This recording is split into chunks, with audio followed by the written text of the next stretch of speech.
como que toda esta sería una primera parte como de métodos introductoria y ahora lo que queríamos ver era pues como el curso es genómica evolutiva, la parte más importante, el corazón de la evolución es lo que a veces llamamos la microevolución, la genética.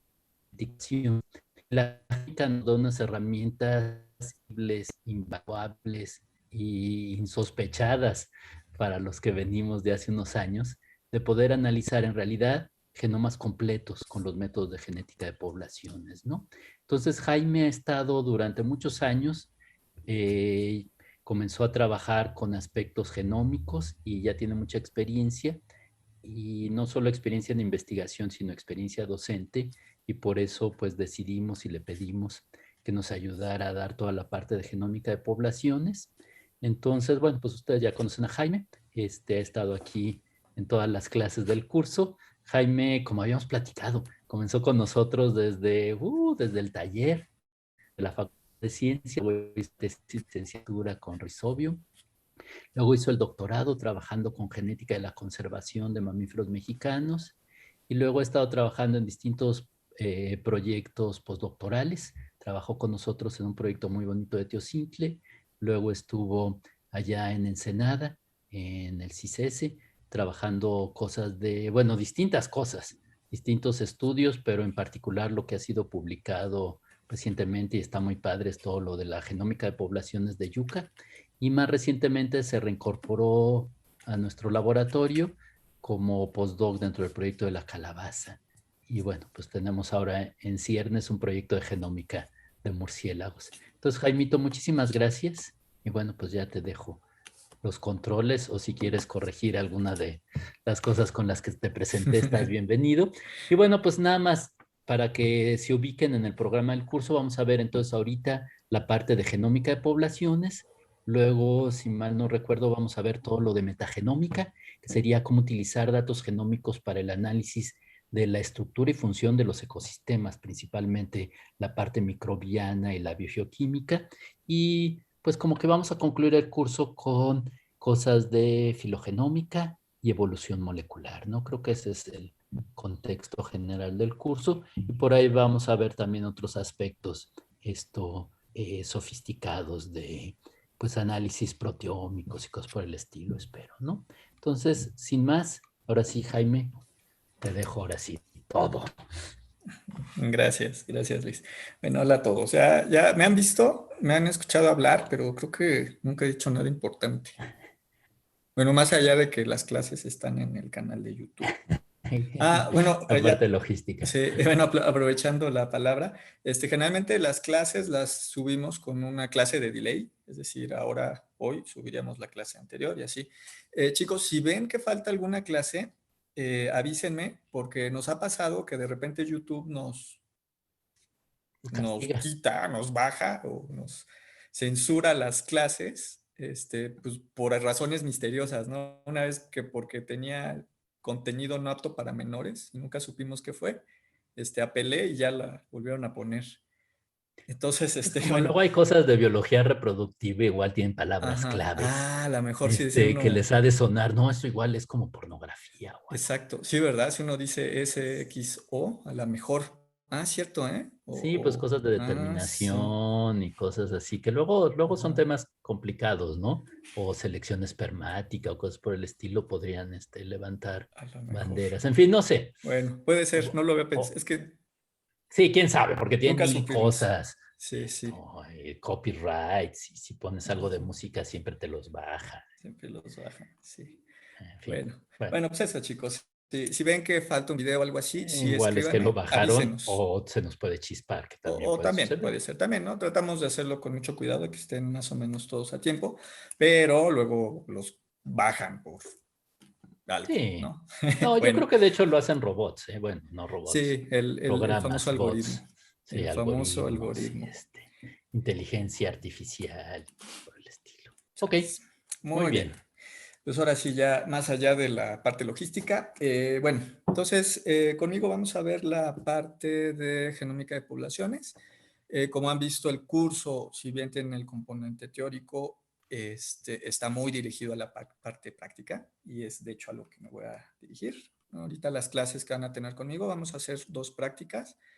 La primera va a ser la obtención de cómo obtener las variantes alélicas o los SNPs, como les queramos llamar, a partir de estos datos de FASTQ.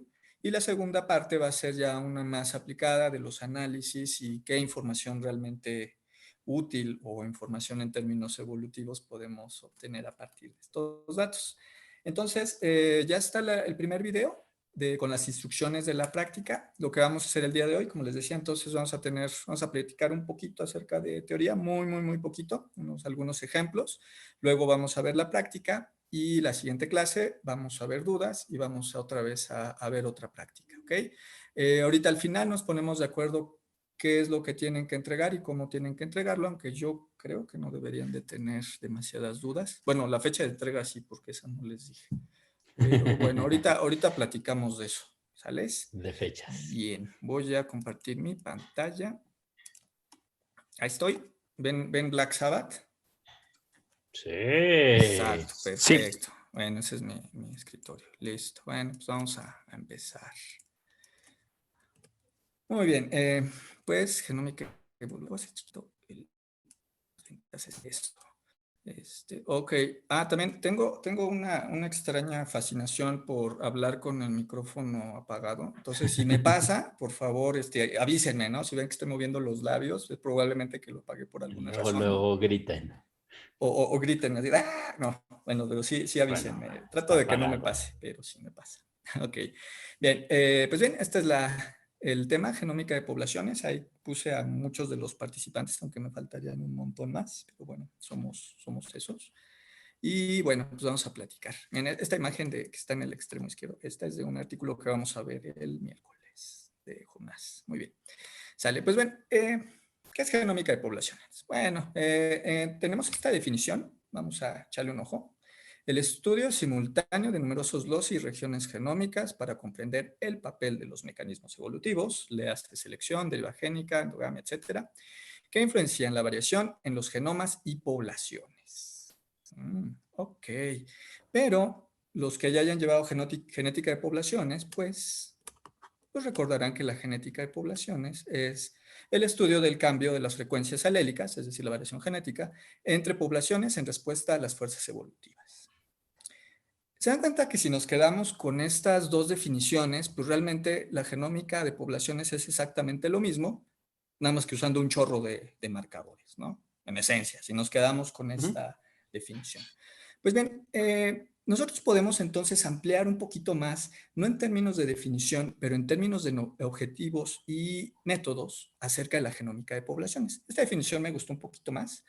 La genómica de poblaciones, entonces, podemos definirla como el uso de aproximaciones conceptualmente novedosas, con respecto, por supuesto, a la genética de poblaciones clásicas, para responder preguntas insolubles por métodos tradicionales mediante el uso de marcadores genéticos, High Density Genome Wide, no me atreví a traducirlo, pero bueno, queda claro. Es decir, que tenemos un montón de marcadores que se encuentran distribuidos en todo el genoma o en la mayor parte del genoma, asociados con rasgos o procesos evolutivos como la adecuación, hibridación y expresión genotípica.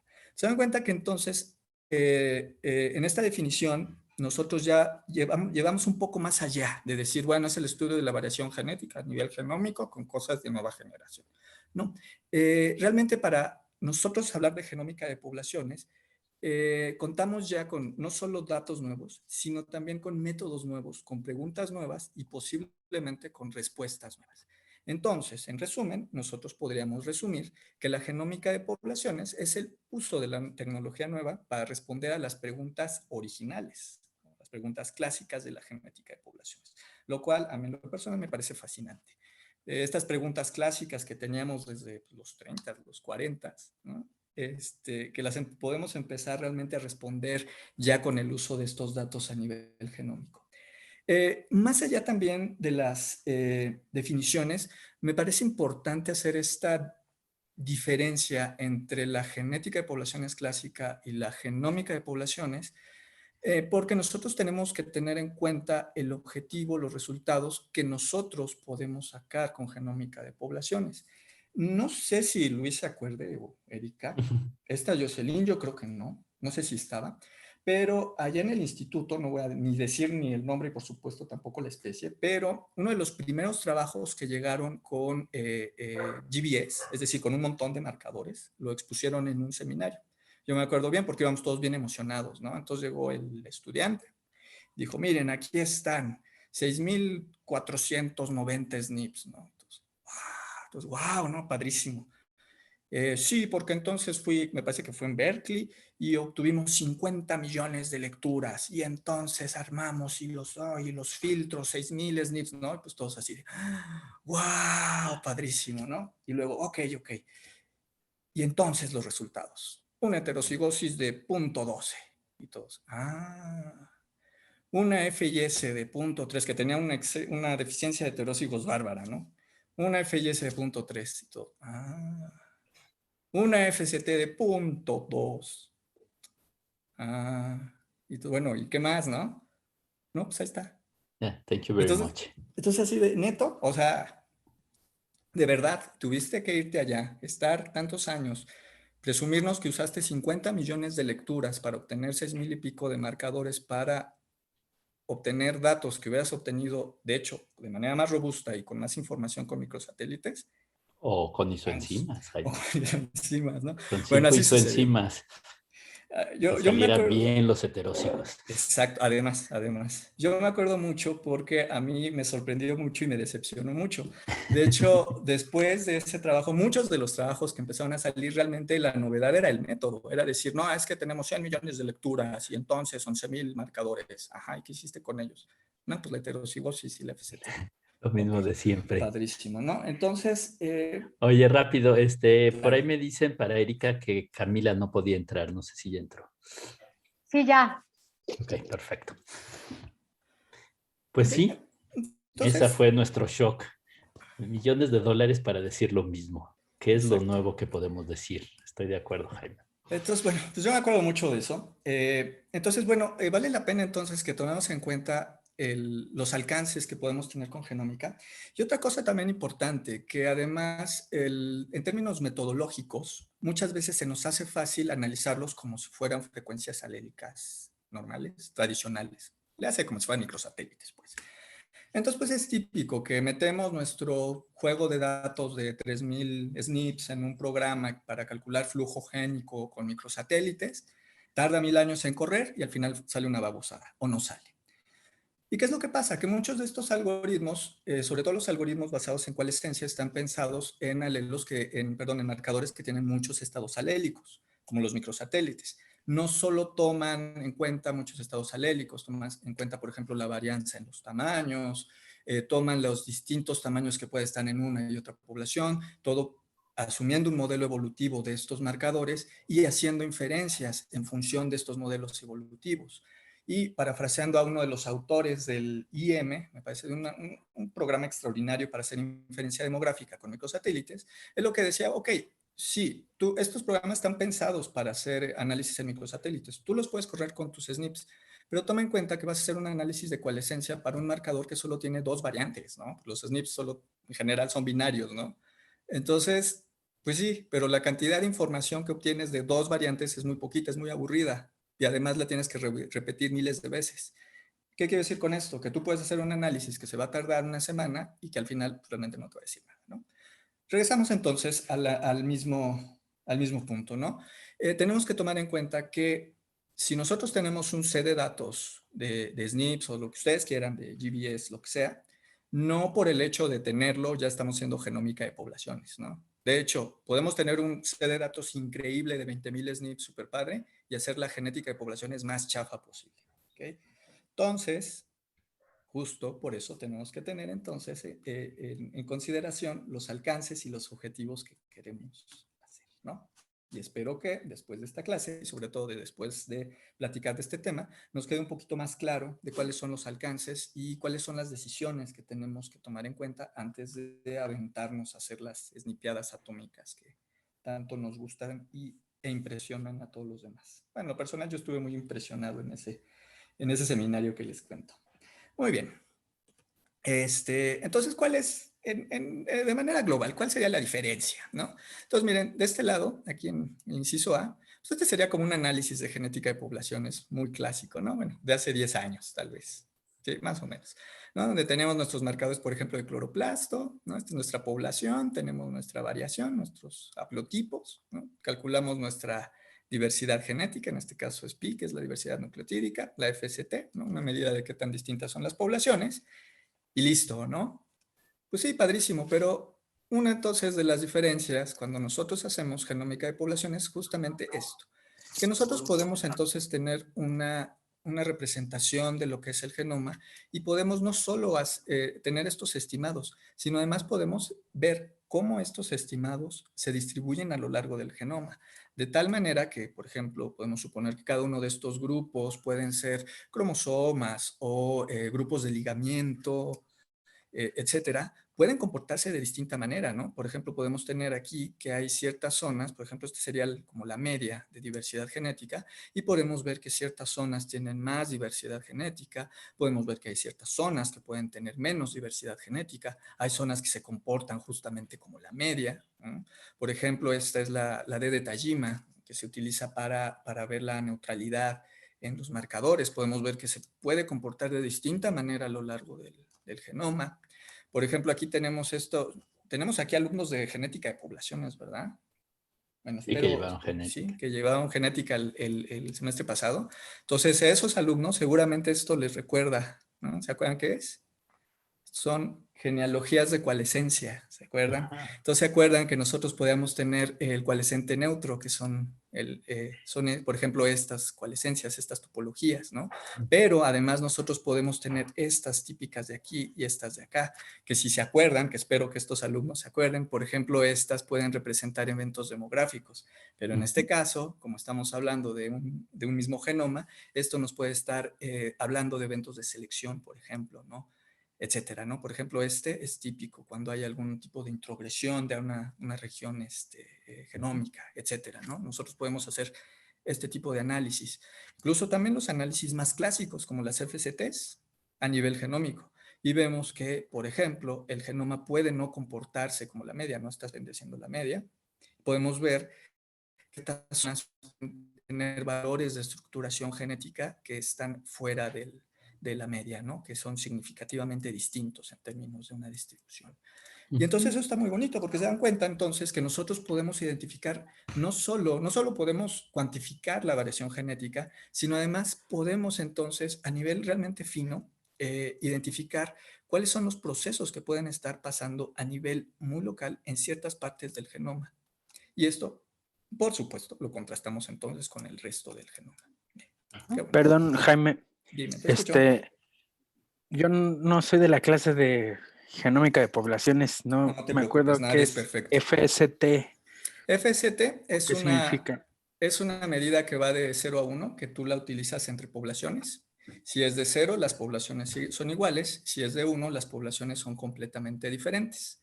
Entonces aquí está simpático porque es una medida sumamente sencilla, pero justamente, ¿no? Imagínate que tú tienes un genoma en donde todos los marcadores se comportan de una cierta manera, pero hay ciertos marcadores que se parecen mucho más entre las poblaciones o son mucho más distintos. Entonces imagínate, si tú tienes un FCT promedio de 0.3 en todos tus individuos, pero tienes un marcador que tiene una FST de 0.7, o sea, querría decir que esa región es más distinta de lo que es en promedio todo el genoma. O sea, caray, ¿por qué esa región es particularmente distinta? Pues lo más probable es que haya un proceso de, por ejemplo, de selección disruptiva, es decir, que estemos propiciando que haya diferenciación, es decir, que se fijen las distintas variantes en las distintas poblaciones, etcétera. ¿Okay? Entonces, sí. Ok. Entonces, es, digamos que tanto para los marcadores como para los individuos. Así es, exactamente. Muy bien dicho. Bueno, más que para los individuos, para las poblaciones, ¿no? Bueno, para las poblaciones, Poblaciones, sí. sí es poblacional.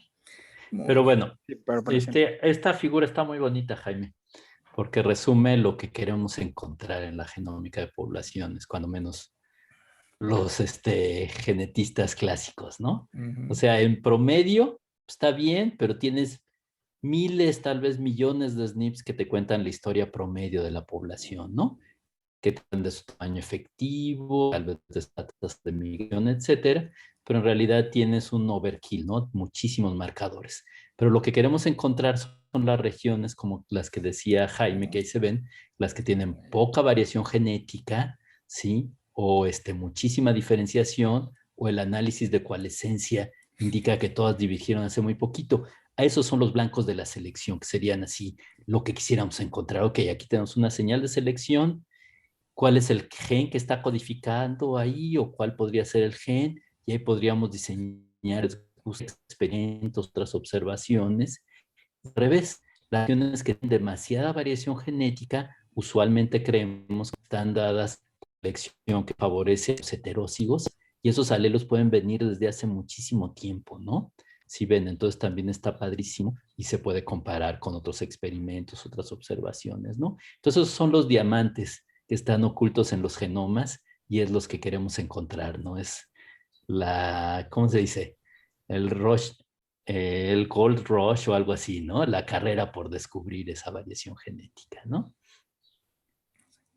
¿Sí están por ahí? Sí.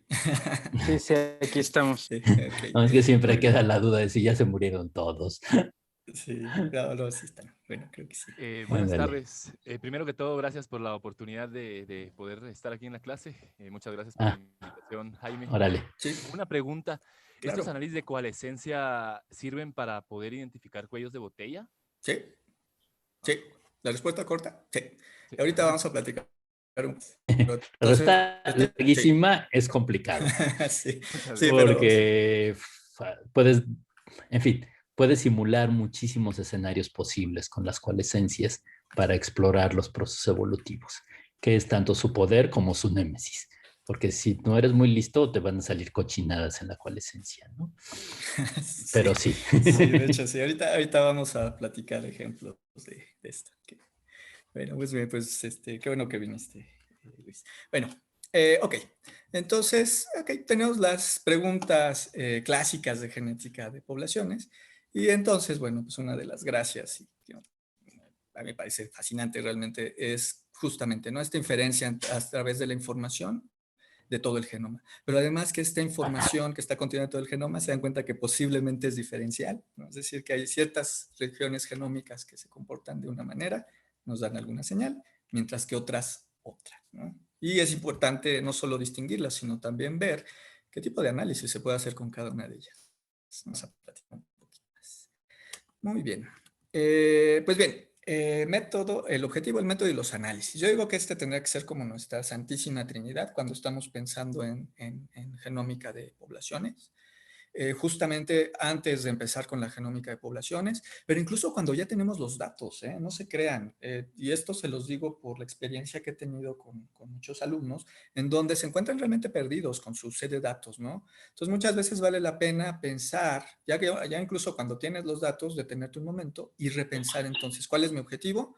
¿Cuál es mi método? Y en método me refiero al método propiamente técnico, de la manera como obtuve los marcadores y qué análisis estoy haciendo y para qué lo estoy haciendo, ¿no? En esta imagen vemos, por ejemplo, una de las propuestas de cómo se puede hacer un análisis de genómica de poblaciones. De hecho, aquí le ponen Forward Genetics Approach. No voy a meter con la nomenclatura porque de hecho hay distintas nomenclaturas dependiendo del autor. Pero este vendría siendo, según este autor, como un análisis, ¿no? Que se podría hacer. Vamos a ver. Entonces, por ejemplo, nosotros vamos al campo y tenemos una población, en este caso de arbolitos, y tienen variación fenotípica, ¿no?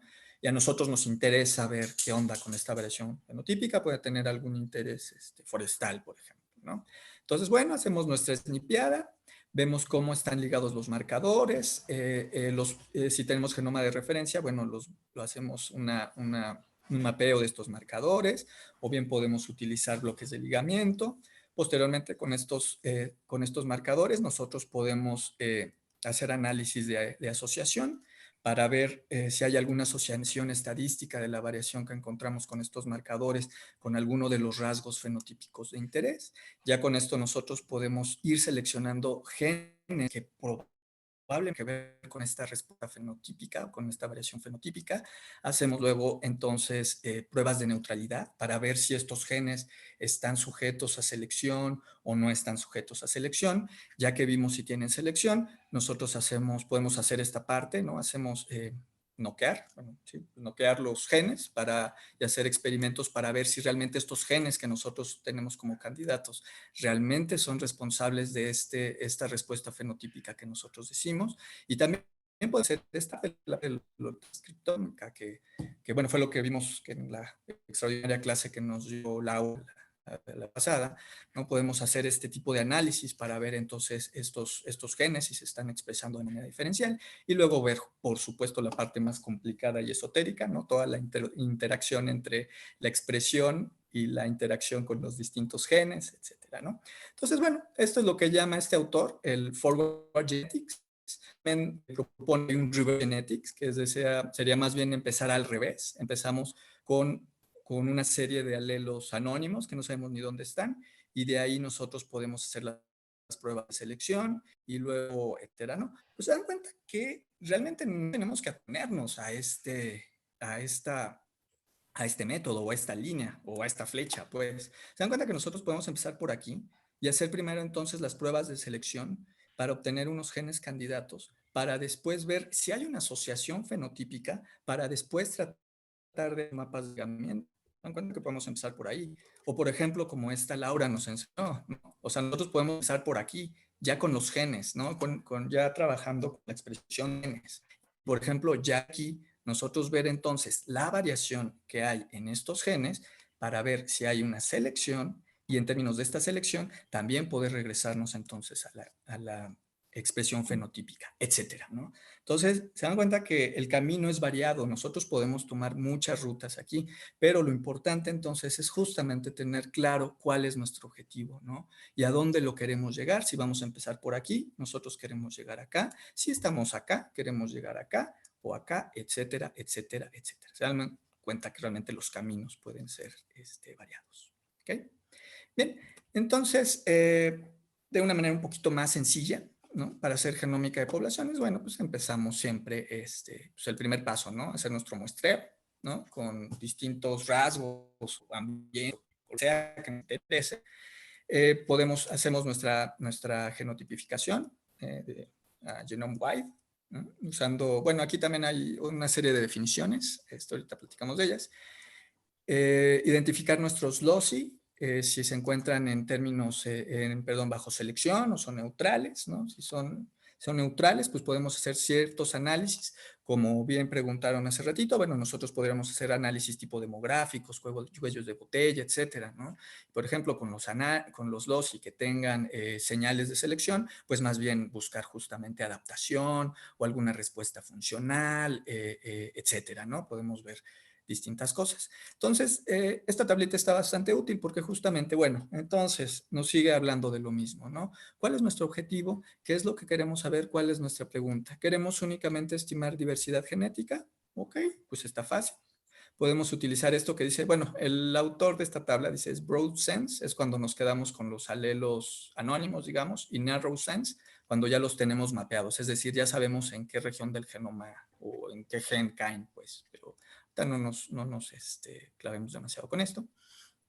Entonces, por ejemplo, si queremos la estimación de diversidad genética, bueno, pues nos basta, no nos importa realmente dónde está el gen, a lo mejor, ¿no? Para tener entonces la heterocigosis, para los análisis demográficos, en particular el tamaño efectivo, nosotros podemos utilizar aproximaciones de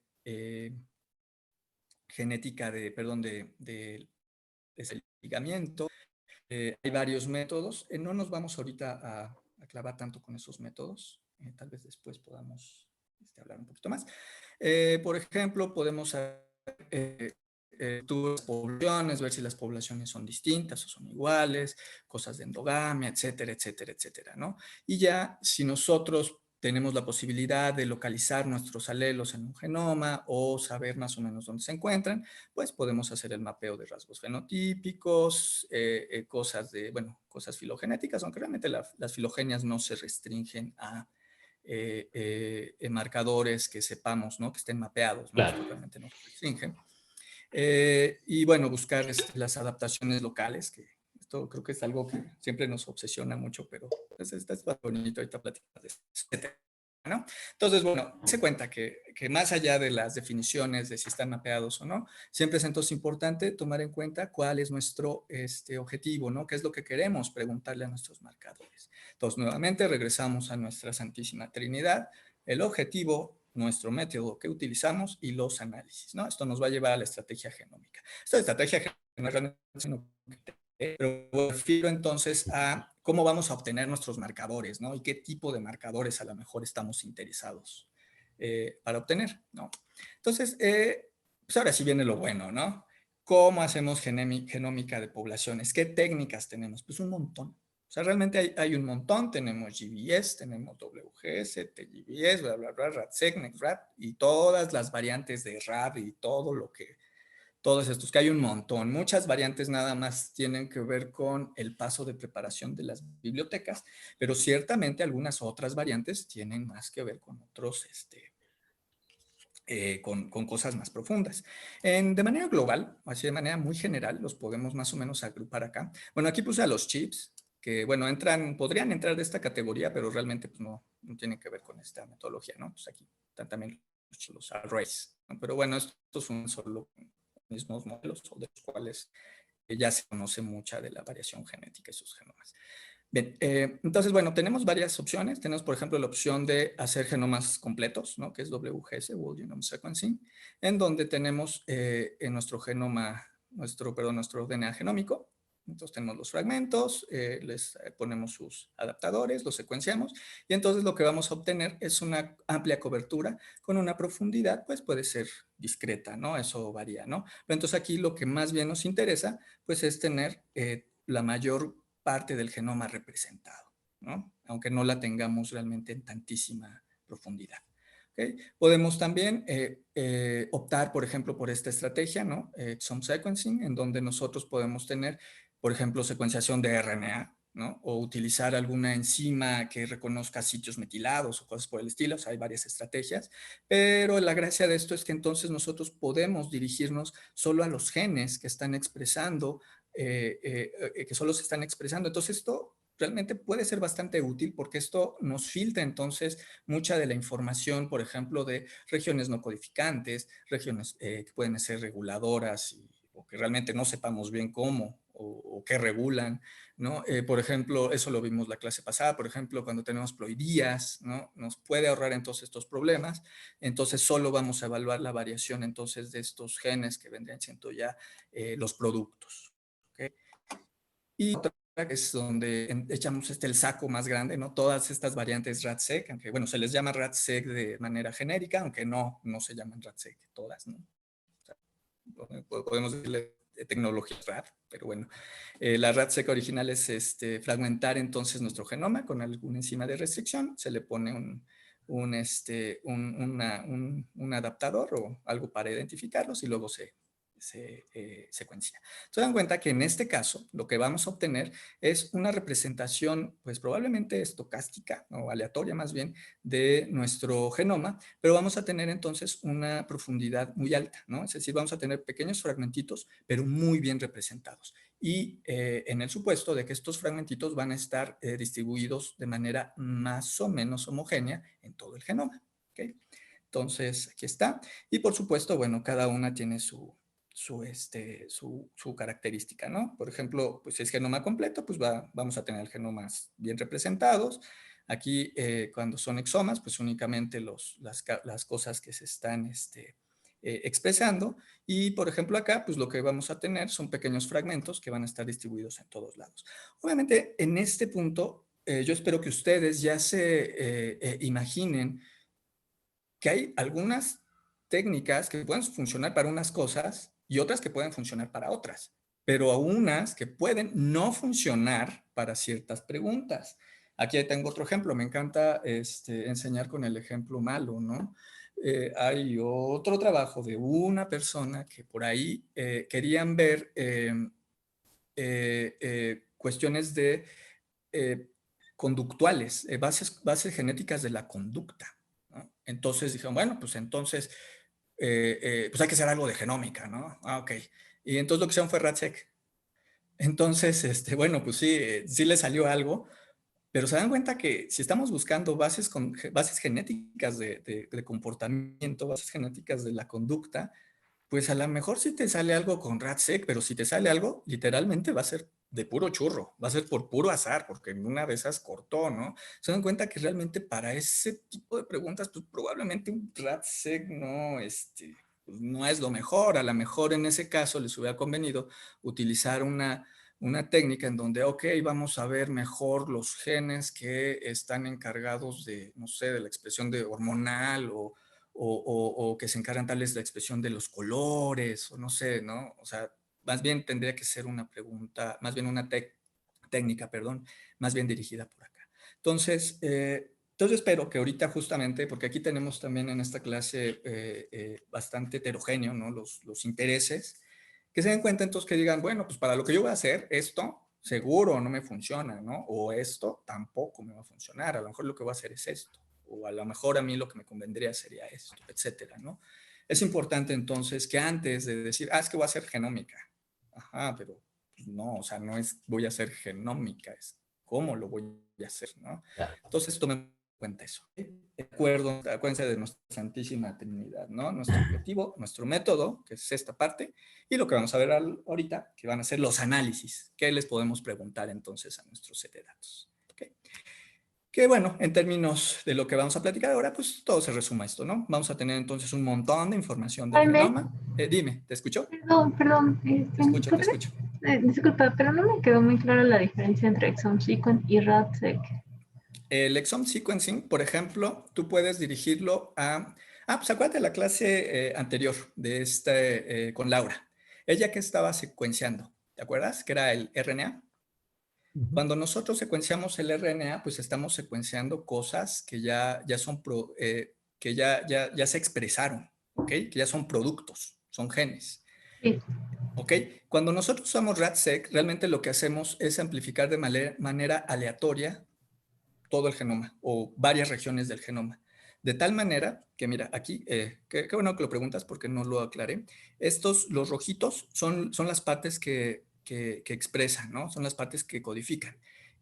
Y las azulitas pueden ser regiones intergénicas, reguladoras o cosas que realmente no codifican. Entonces, imagínate que estas partes son realmente las que tienen genes, ¿no? O las que tienen un producto. Entonces, por ejemplo, en este caso, vamos a tener perfectamente secuenciado nuestro gen, mientras que con RADSEC, lo más probable es que vamos a tener un pedacito de una región que no codifica junto con un pedacito de una región que a lo mejor codifica. Vamos a tener muchas regiones que no codifican y luego otro pedacito, ¿no? De una región.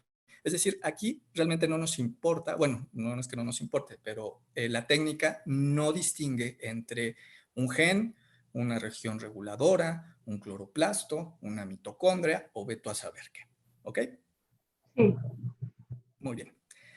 Bien, entonces, como estamos platicando, entonces, para términos para nuestros objetivos, entonces realmente lo que vamos a tener es el genoma, ¿no? Un montón de secuencias de nuestro genoma, y lo que vamos a hacer es agarrar este genoma o estos fragmentos del genoma, los vamos a aclarar en paquetitos, que en la esperanza de que sean paquetitos homólogos, por supuesto, eso puede ser realmente un problema, después lo vamos a platicar también, en paquetitos homólogos, y justo lo que vamos a hacer es evaluar la variación genética que hay en estos paquetitos. Tantos paquetitos podemos tener, tantos cortes hayamos hecho aquí, o tantos genes tengamos acá, o pues bueno, tan entusiastas seamos en secuenciar los genomas completos, ¿no? Entonces, vendría siendo entonces la aproximación general de las técnicas que podemos hacer y pues justamente lo que tenemos que tomar en cuenta antes de tomar una decisión. ¿Ok? Muy bien. Viene la pregunta, ¿no? Ok. Pues, ¿cuál y cómo, no? ¿Qué me decido? Porque aparte, pues hay un montón de técnicas pues, que hacen más o menos lo mismo, ¿no? Entonces, bueno, para eso tenemos que tomar en cuenta varios factores, ¿no? Primero, los factores intrínsecos a la especie, ¿no? ¿Cuánta variación genética tiene nuestro nuestra especie, ¿no? No es lo mismo que tengamos una especie con poquita variación genética a una que tengamos mucha. Si tenemos una que tiene muy poca variación genética, tendríamos que pensar entonces a lo mejor en una técnica que, por ejemplo, un RAT-seq de doble enzima, ¿no? Que obtengamos un montón de cortes para ver si en alguno de esos cortes tenemos variación, ¿no? Porque si usamos una sola enzima corremos el riesgo de tener menos fragmentos y no recuperar suficiente variación, por ejemplo, ¿no? También tenemos que tener en cuenta, por ejemplo, la haploidía es importantísimo, eso ya lo habíamos platicado, pero puede venir a complicar todo.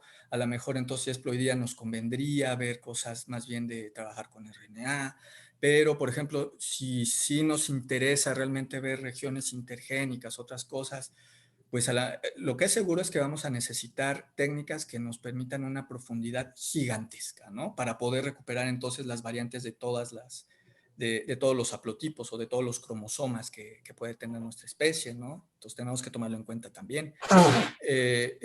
Los modelos de apareamiento, también, por ejemplo, si tenemos especies que tienen mucha endogamia, lo más probable es que tengamos entonces altos niveles de desequilibrio de ligamiento.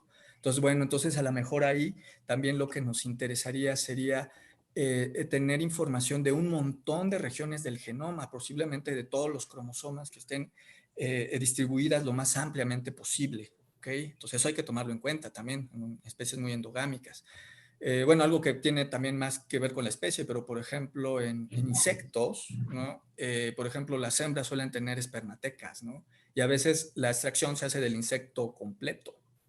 Y entonces ahí corremos el riesgo durísimo de que seguramente nos va a salir pues, la variación genética de todos sus novios, ¿no?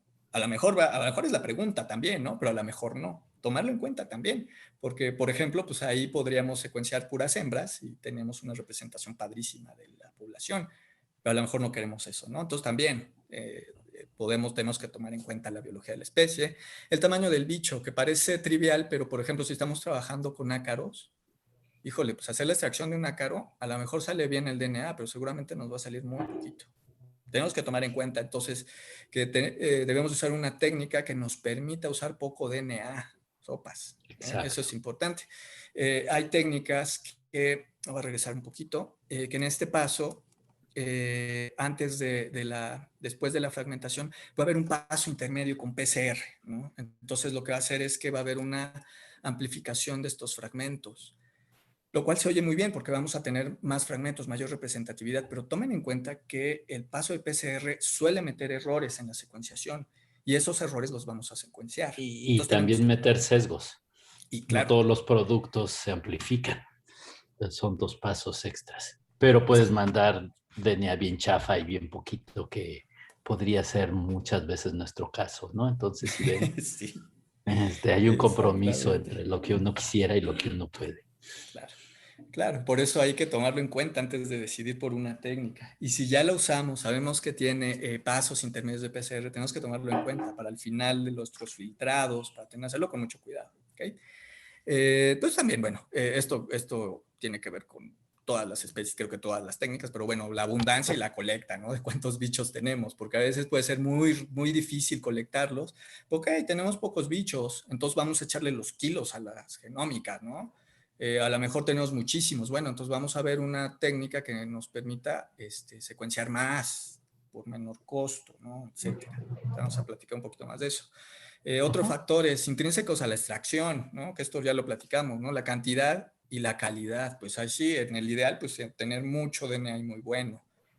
Pues sí, pero acuérdense, ¿no? Si tenemos un ácaro, pues a lo mejor no sale bien padre, pero nos va a salir bien poquito. O los que trabajen con plantas, pues saben que las plantas luego les da por producir jabón, ¿no? O sea, saponinas. Entonces, cuando haces tu extracción, pues obtienes un montón de espuma y un poquito de ADN. Y este ADN se queda atrapado justo con la espuma, ¿no?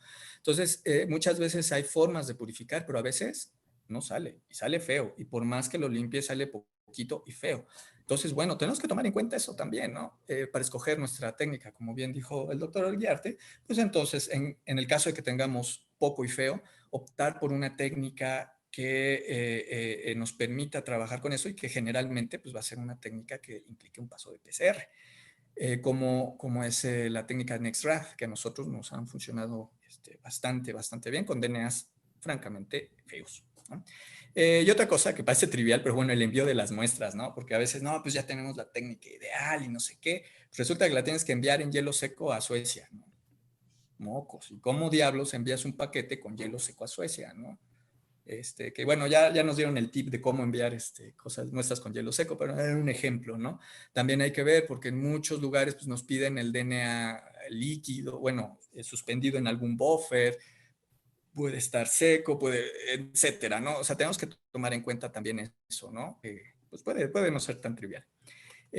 Factores intrínsecos al proyecto, por supuesto, acuérdense de lo que hemos platicado y les he dicho hasta el cansancio, ¿no? El objetivo, qué es lo que queremos saber, ¿no? Es fundamental entonces para poder decidir.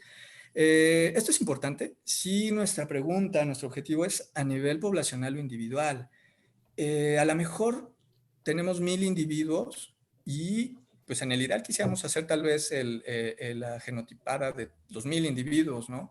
Pero a lo mejor esa no es nuestra pregunta. A lo mejor lo que nosotros queremos hacer es analizar 30 poblaciones en un gradiente y ver cómo se comporta la diversidad genética. Entonces, a lo mejor lo que podemos hacer en vez de secuenciar individuo por individuo, podemos hacer pools de individuos representantes de la población. Entonces, en lugar de secuenciar un individuo, secuenciamos una población a mucha profundidad, pero una población. Y esto nos permite entonces analizar una gran cantidad de poblaciones por un costo menor, ¿no? Entonces tendríamos que ver si realmente la información que nos interesa vale la pena hacerla a nivel individual o nos interesa a nivel poblacional. Claro que esto va a depender pues, de la abundancia.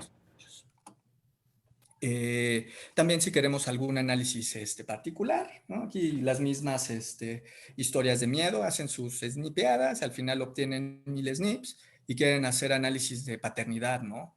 Y pues no les sale tan padre. Y pues así de, híjole, maestro, pues ¿qué crees? Que hubiera sido más útil o más informativo que hubieras hecho un análisis con microsatélites, sorry, y te hubiera dado mejor resolución o complementarlo con microsatélites, ¿no? También pensar justamente en ese tipo de análisis. Y esto que es importante, que no lo tomamos en cuenta, pero sí, pensar a futuro.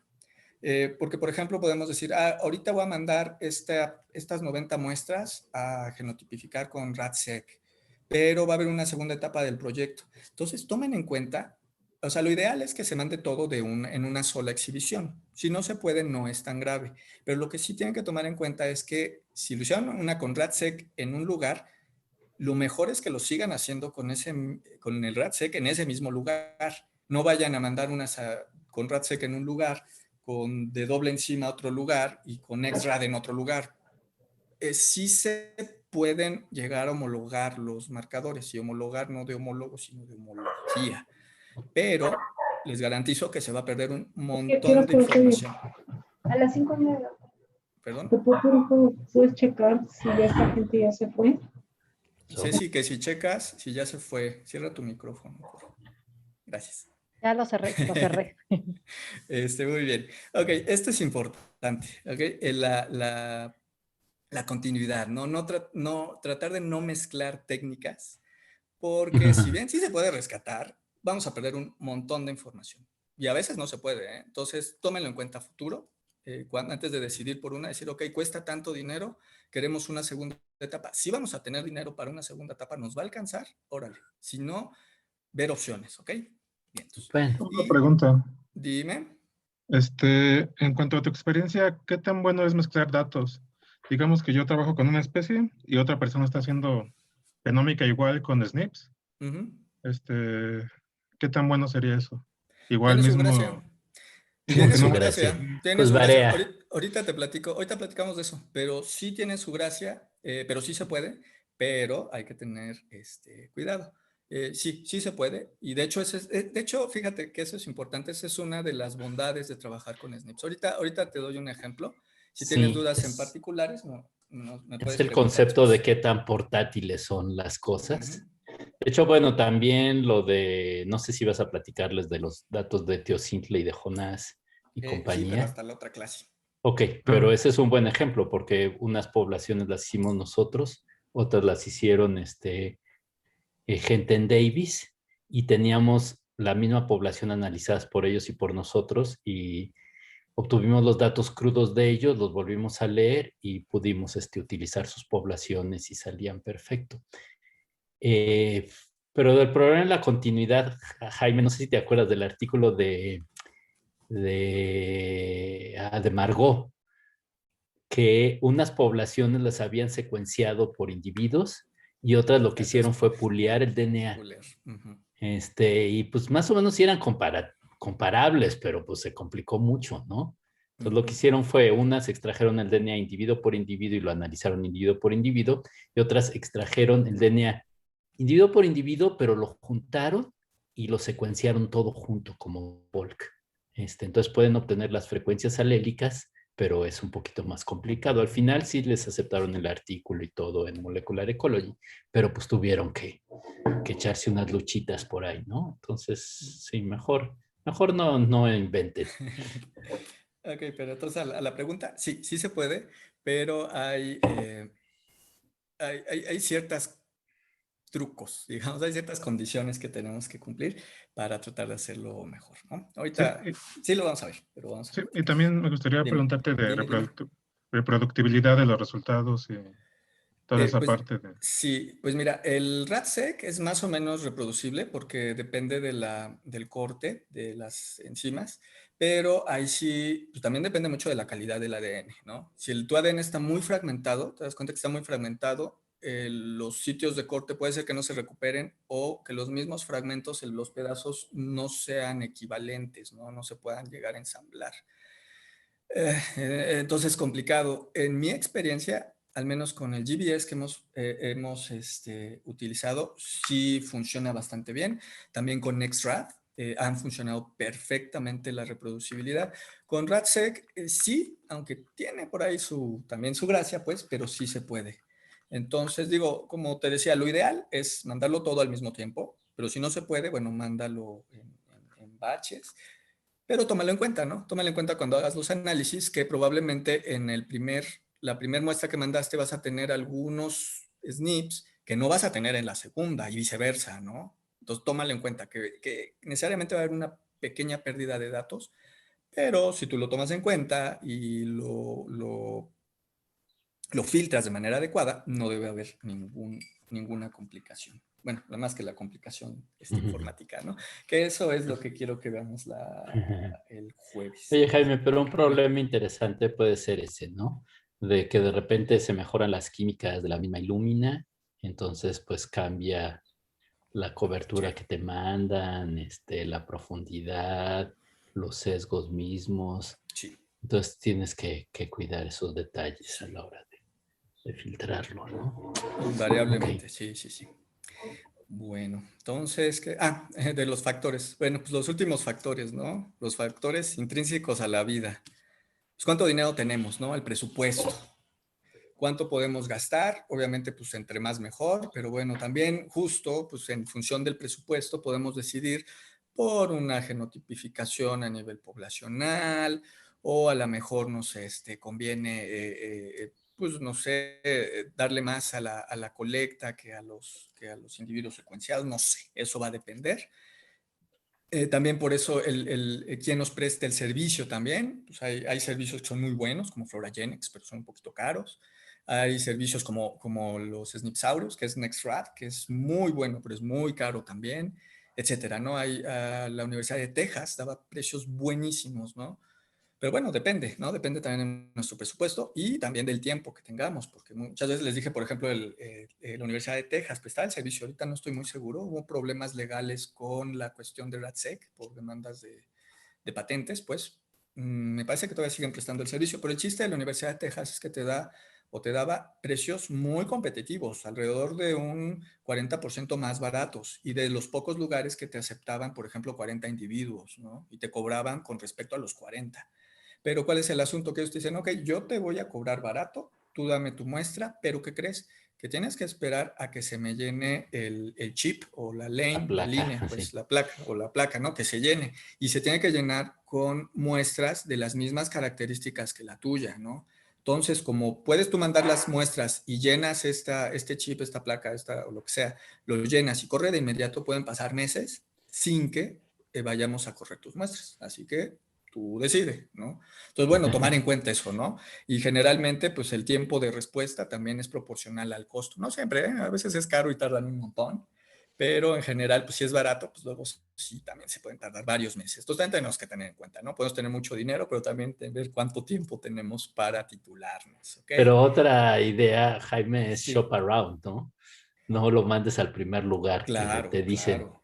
porque podría ser pinche, pero caro. Sí, no hay como preguntar y investigar qué técnicas, cuáles son los lugares, y no exactamente, no mandarlo al primer lugar, o sea, obtener 2, 3 presupuestos y Porque luego hay unos lugares bien caros, en fin. exacto. Y bueno, lo que nosotros hicimos, porque bueno, hablo mucho de los Snipsaurios, pero es que es muy cotorro y aparte la página está bien simpática, que sí es Y son tus Snipsaurios. amigos. Pero justo nosotros teníamos dudas, porque sean súper buena onda, pero estaba medio caro. Y lo que hicimos fue escribirlos a los autores de varios papers que usaron esa técnica. Y nos dijeron, pues mira, la verdad es que sí se tardan, pero los datos están impecables. Yo los recomiendo. Sí, Y son sí, buenos. entonces son Aunque buenos. luego se les va el avión, ¿eh? Luego se, Si no luego estás se cuelgan. enchinchándolos, se les olvida, Sí, son todos forever. sí, pero son buenos. Entonces, eso que dice Luis, sí, es fundamental, ¿no? No casarse con el primero. Si estamos, ya estamos decidiendo, preguntemos a nuestros pares, oye, ¿cómo te fue con el servicio de la Sí. universidad tal? Y si no encuentran a alguien, escríbanle los autores de los papers. Ahí sí. Y generalmente te contestan. Entonces, sí, pues me fue súper chido. A mí también alguna vez me preguntaron, ¿cómo te fue con los Snipsaurus? No, pues chido, es que su página está demasiado simpática, ¿no? Está padre. No suenan No, serios. no suenan serios, pero no, sí lo son. Yo la verdad estoy muy contento he trabajado en 3 proyectos con ellos y en los 3 súper bien. Bueno, eso, fundamental. Y lo último que también tenemos que tomar en cuenta, ¿no? Los recursos de cómputo, porque a lo mejor tenemos un montón de tiempo, un montón de dinero. Decimos, pues vamos a hacer puros genomas, órale, 400 individuos genomas completos. Pues sí, papá, pero ¿cómo vas a ensamblar 400 ¿Qué va a genomas? Pues pasar? Sí. no. Y más, pues, los de bacterias dices, pues a lo mejor, pero ¿qué tal que tienes un hongo muchiploide, ¿no? Imagínate, ¿no? ¿Cuándo vas a terminar de ensamblar eso, ¿no? Entonces también tomar en cuenta que no podemos ensamblar genomas en nuestra 486. Sí saben que es una 486, ¿verdad? No, no saben. No saben. Bueno, en una Core 2 Duo, ¿sale? Sí, tenemos que ver. Entonces también, por ejemplo, pues tenemos que estar jugando entonces con nuestro presupuesto, ver cuánto se dan cuenta que pues realmente todo esto interacciona, ¿no? De hecho, me faltaron líneas como Y sí, las interacciones múltiples. múltiples, exacto, ¿no? O sea, el presupuesto en función a lo mejor colectar menos, pero secuenciar más, cuánto tiempo nos va a llevar, entonces a lo mejor nos conviene hacer todas las colectas y Y esperarnos además para todo es mandarlo dinámico, ¿eh? junto. Se te Exacto. puede devaluar el peso. Ay, no, Los ni me recursos digas. de cómputo nos ha pasado que de repente se pasma la computadora, Exacto, exacto. y nadie sabe qué le pasó y el técnico no puede, el encargado no te sabe dar razón. Sí nos ha pasado que o que está corriendo en el supercómputo de la UNAM y eso siempre nos pasa. Y lo apagan porque como un biólogo va a necesitar nuestros procesadores valiosísimos, ¿no? Por eso ni siquiera intentamos ya con los supercómputos de la UNAM. Son unos racistas. Bueno, tomen en cuenta eso y justamente la mejor, y tómenlo en cuenta, parte de este presupuesto a recursos de cómputo. No a comprar una computadora, pero por ejemplo, echen el ojo a los servicios de Amazon de cómputo, ¿no? Ya cuando tengan todo el pipeline armado, su análisis, sus datitos filtrados, si quieran hacer el análisis pesado, chequen. O sea, no es tan caro. Hay por hora, por tiempo, o sea, por ejemplo, por un mes. Y se los dan en el sabor que quieran, a ver cómo lo quieres, con Ubuntu, con Debian, con SUSE, con qué sistema operativo, cuánto RAM quieres, 60, 80, 1000, cuánto espacio, todo, ¿no? O sea, hay como soluciones a la medida en Amazon. Entonces, bueno, tómenlo en cuenta, a lo mejor vale la pena que un cachito del presupuesto A lo ver, manden para Emanuel, correrlo ¿qué ahí, nos recomiendas tú? o usar el Sí, de... ¿Sí? no, definitivamente las cosas van para allá, porque En the cloud. sí, porque mantener infraestructura de cómputo en las universidades o centros es carísimo. Es brutal, ¿verdad? Sí, entonces, así como dice Jaime, mejor Bueno, yo cuando creo que hay un necesitas las dos proyectito. cosas, ¿no, Emanuel? O sea, unas computadoras para hacer la talacha y a lo mejor algo en the cloud. Yo creo que yo pensaría en un modelo híbrido, Sí, yo creo que, ¿no? o sea, sí sirve todo eso, pero igual, sí, yo por ejemplo, yo no estoy tan familiarizado con trabajar en la nube, pero sí me interesa mucho y estoy tratando de aprender porque sé que para allá van las cosas. Entonces, sí, como dice Jaime, algunas cosas hacerlas localmente, las más básicas, y después ya el trabajo así fuerte en la nube y nada más para eso, pues sí tener como bien preparados en contenedores ya los programas y todo eso, nada más para llegar a instalar, rápido poner a correr y que sean baratos, porque si no, si uno se va a poner a aprender en la nube también sale un poquito más caro, Sí, no, no, no. pero está padre eso. Y tener listos además, pues la otra parte, ¿no? Todos los discos duros para ir guardando los análisis. Y Cierto, bien guardados, ¿eh? O sea, Claro, el importantísimo. backup siempre sufrimos de dónde quedó este dato. Exacto. Entonces, sí. Sí, y muchas veces son cosas que realmente no tomamos en cuenta, ¿no? A lo mejor consideramos todo, pero a la hora de la hora, ay, es que no corre el Rico. Ajá, sí. sí. Entonces, bueno, tomen en cuenta todo eso, chicos. Había una Y, pregunta por ahí, Jaime. échala. Yo solo quería Muy comentar que quedita. otro comercial Sí. puede ser este megacomputadora Exit, que es del Extreme Science and Discovery Environment, algo así, se llama XSEDE. Yo nunca he oído. Super computadora que está en Texas. Yo creo que es de las más computadoras más grandes que hay. Si ustedes ven las imágenes en Google, es impresionante todos los clústeres que tienen. Ok, creo que sí los he visto.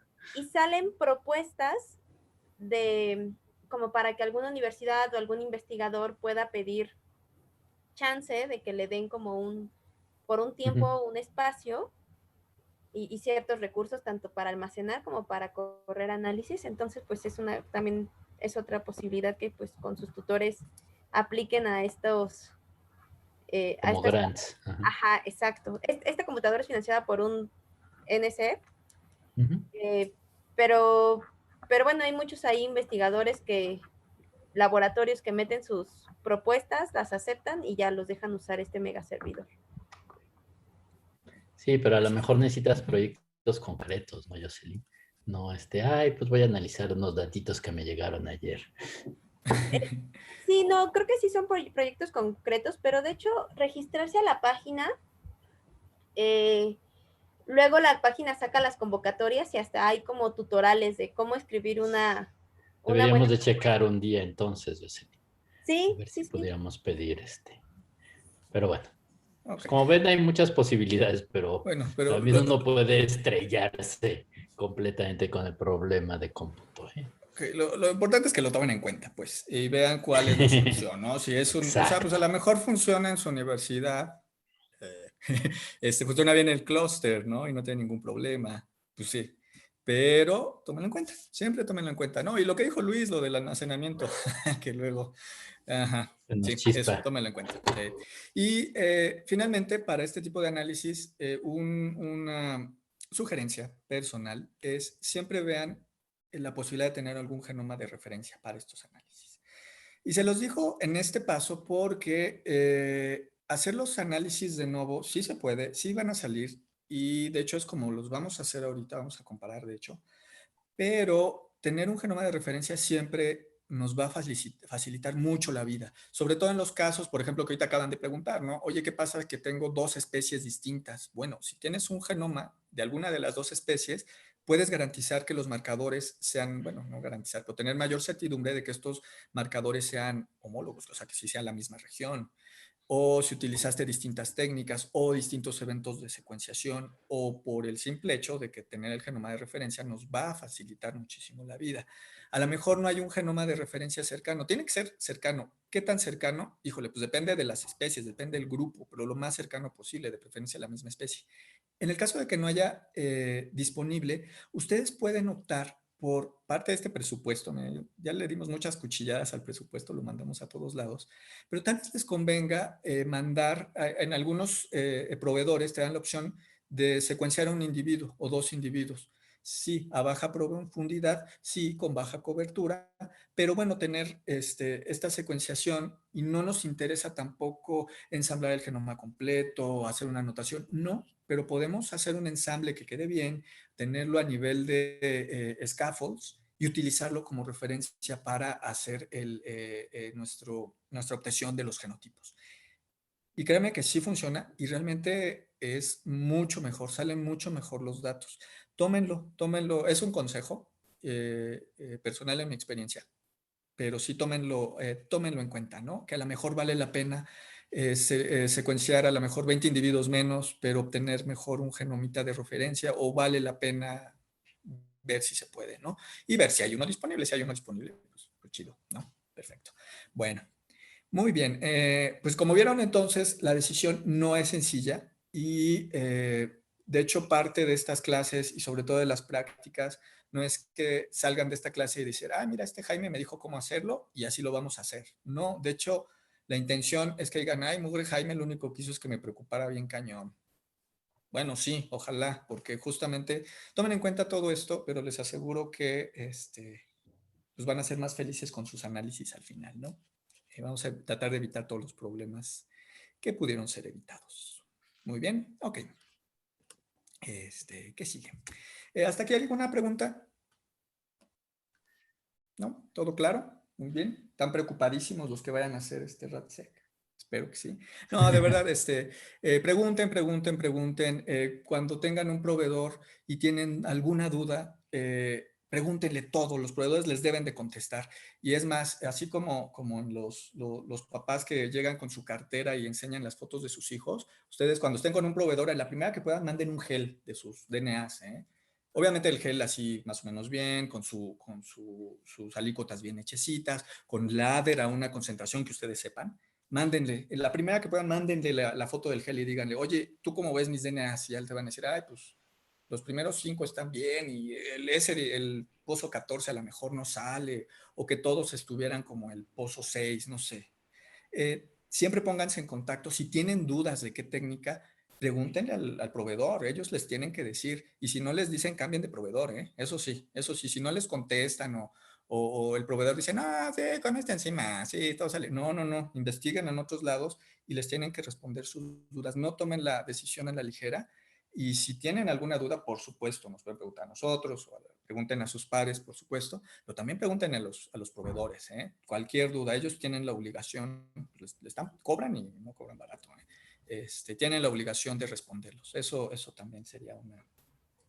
Jaime, una pregunta. Dime, Karen. Para GBS, ¿cuál es la cantidad y calidad de DNA que varía. Bueno, GBS es como nombre genérico, Genotype by Sequence. Depende el tipo de GBS. Sí, otra vez, porque hay GBS que tienen pasos intermedios de PCR. Es complicado. Ahora, ¿cuál es la cantidad y calidad? Pues varía un montón. Pues te puedo decir, no, pues los benditos valores de 2 y 1.8, ¿no? Pues no varía. O sea, más bien es al revés. O sea, tú obtén tu DNA lo más limpio que puedas y en función de las lecturas y de la calidad que tengas, decide por la técnica, ¿no? O sea, no, tampoco, o sea, una estrategia que no es tan sana, es decir, es que tengo que tener esta cantidad porque en este servicio de secuenciación me piden estas calidades, ¿no? Y a lo mejor nunca la vas a obtener. Y a lo mejor si la obtienes va a ser marginal y a lo mejor esa técnica no sale bien, ¿no? Entonces, más bien ahí hacer tus extracciones, eso sí, lo mejor posible, lo más purificadas posible, y dices, ok, pues mi bicho, mi planta es gacha y no lo puedo obtener mejor, entonces voy a ver qué técnica me conviene, ¿ok? Y ahora, si a esas vamos, con los SNPsaurios, les puedes, SNPsaurios, que la técnica es realmente NextRAD, les puedes mandar casi basura, ¿eh? Bueno, no tanto. Pero les puedes mandar concentraciones muy bajas y no me acuerdo de los números, pero de verdad, ¿oyeron a mi perro sacudirse? Sí. Pero eran DNAs realmente feos, feos, o sea, de que hay poco, sucio y degradado, y salieron bastante bien, ¿ok? Entonces, pues eso, sí, o sea, si me preguntas, pues sí, ¿no? Que tengas un montón de DNA y súper limpio y súper íntegro. Pues sí. Vale. No, más bien al revés, ¿no? Y bueno, eso sí, tratarlo de, siempre, generalmente es mejor tenerlo lo más limpio e íntegro posible a costo de la cantidad, generalmente. Pero, nuevamente, bueno, depende de la técnica, ¿sale? Vale, gracias. Muy bien. ¿Alguna otra pregunta? Chicas, Sí, chicos. yo tengo una consulta relacionada con el genoma de referencia. ¿Qué tan cercana tiene que estar tan cercana tiene que ser la especie del genoma de referencia? Mucho. Entonces, depende del grupo, por supuesto. No es lo mismo que me hables, por ejemplo, de tu caso de murciélagos, ¿no? Que pues, te diría, bueno, pues el mismo género, ¿no? A que te hable, por ejemplo, de calabazas, ¿no? Que sí es el mismo género, híjole, pero hay cosas súper divergentes, no te pases. O sea, sí, cuando veo, ay, o sea, sí funcionan, pero toma en cuenta que entre más lejos va a funcionar menos. O en el extremo, cuando yo trabajé con yucas, que el genoma de referencia pues, era el del, ¿cómo se llama? El, del espárrago. No sirvió de nada, ¿no? Te adelanto. Pues es la misma familia, pero aparte, bueno, sí, historias tristes, ¿no? Entonces, bueno, tiene que ser lo más cercano posible. En particular en los mamíferos, la ventaja es que los genomas no tienen dinámicas tan complicadas como con las plantas o como los hongos, ¿no? Por ahí, ¿cómo se llama? Rodolfo, que pues, pesadillas que ha de tener con esto, ¿no? En el caso de los mamíferos, generalmente es más fácil, ¿no? Con que tengas algo del mismo género o incluso de la familia, puede que sirva y funcione bastante bien. Se puede probar. ¿Okay? ¿Listo, chicos? ¿Algo más? ¿Alguna otra pregunta? Yo, relacionado con esto que mencionan del genoma de referencia que tiene que haber, ¿contra qué lo comparo? ¿O cómo es que yo decido, o cómo es que sé que está chafa? O sea, ¿lo comparo contra un de novo? ¿O en qué momento decido justo si es que lo puedo utilizar o no? ¿El genoma sí es útil, el genoma de referencia? Ajá, o sea, ¿en qué paso de los resultados es cuando digo, o cuáles son las métricas que tengo que analizar para saber si funciona bien esa referencia o mejor hago un de nuevo? Ya. Bueno, o sea, partiendo de que el ensamble, el genoma está bien hecho, pues de eso va a tratar la práctica, de hecho. Pero en general, la recomendación es que compares, ¿eh? O sea, hagas de nuevo y hagas con referencia y debes de ver, generalmente en el de referencia te va a salir mayor número de marcadores, con menor número de missing data, con una mayor profundidad y además unas deficiencias de heterocigotos menores. O sea, vas a tener más bonitos tus frecuencias alélicas y se ve clarísimo. Y en ese sentido, sí vale la pena probar ambas estrategias, ¿no? En general, bueno, si el genoma es de la especie y está bien ensamblado, no habría por qué tener alguna duda de que vas a tener solo ventajas utilizando el genoma de referencia, ¿no? Partiendo de que el genoma está bueno, por supuesto, ¿no? O más o menos bueno, ¿no? O sea, que sí sea de alguien que confíes, ¿no? No sé. Bueno, creo que sí quedó claro, ¿no? Aquí, bueno, me acordé de algo. Sí, bueno, también cuando escogen las técnicas, sí se vale preguntarle a los pares, pues, pero tomen en cuenta también que no vayan a ir, es que Juanita del laboratorio de Chinicuiles usó esto con estos settings y le salió bien padre. Entonces fui con Juanita y me pasó sus scripts. La técnica yo lo hice igual y por supuesto va a salir igual para mis helechos, ¿no? Sí, porque un chinicuil y un helecho son iguales, ¿no?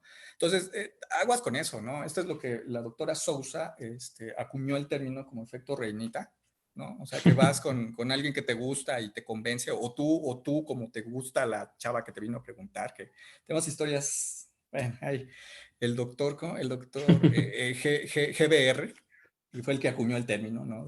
Entonces, bueno, tengan cuidado luego con las sugerencias, pidan varias sugerencias, ¿no? Porque hay historias chistosas, ¿no? De que van, ok, pero cuidado con eso. Bueno, si nadie, dime, te escucho. Sí, perdón, es sobre lo mismo, pero... ¿Lo del efecto reinita? Cuidado con eso. Efecto... Dime. Más bien, ¿cuál de usar un mal genoma de referencia? Me refiero a... Yo quiero decir, elijo un genoma de referencia, por ejemplo, de la especie hermana que estoy analizando. Entonces yo sé, pues, que no es la misma especie, que va a haber dinámicas genómicas, no sé, cosas ahí que yo no conozco, pero entonces eso cómo va a impactar en mis datos al momento en que yo no tengo de otra, ¿no? Voy a tener que usar a fuerza ese genoma de referencia para mi GBS.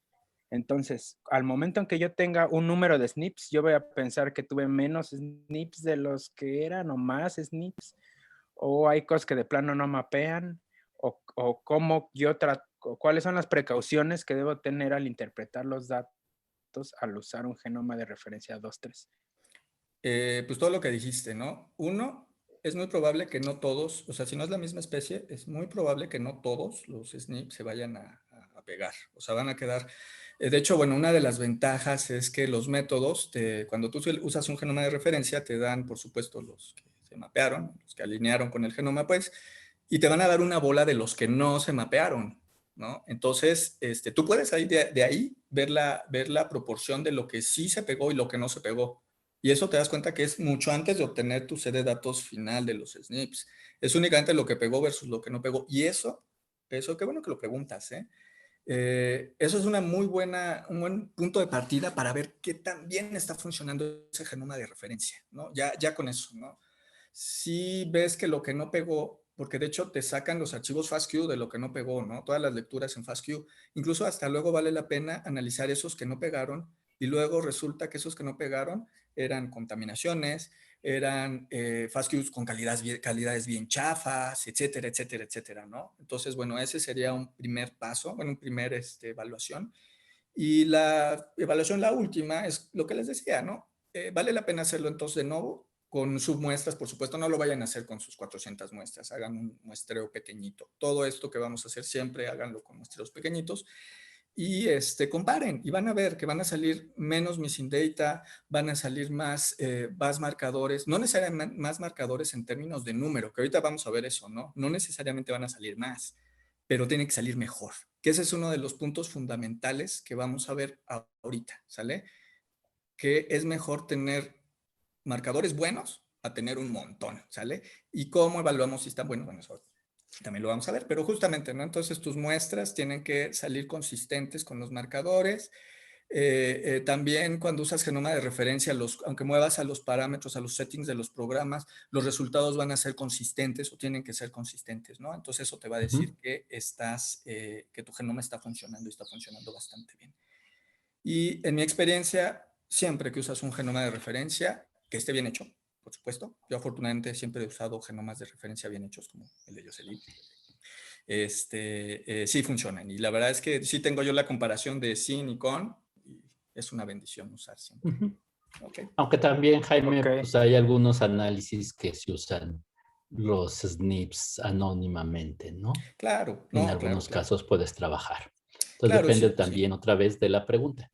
Si lo único que quieres tener es pues una lista y algunos tal vez posibles candidatos, pues los puedes usar anónimamente, ¿no?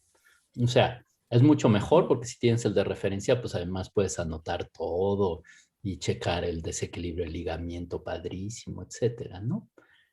Pero bueno, Jaime, en el chat que tú no puedes ver, insisten en usar, hay una pregunta de cuál es la diferencia entre el GBS y RADSEC. Qué bueno. No, bueno, bueno, es que GBS hay muchas versiones, es muy genérico, ¿no? O sea, RADSEC se utilizan enzimas de restricción, ¿no? Se tienes el genoma, se parten con enzimas y esos fragmentitos son los que secuencian. El GBS es un término muy genérico, ¿no? Incluso GBS se le suele llamar cuando tú secuencias todo el genoma completo y haces la alineación de todos los fragmentos que tienen variación o todas las zonas que recuperaste con variación, eso también se le puede llamar GBS.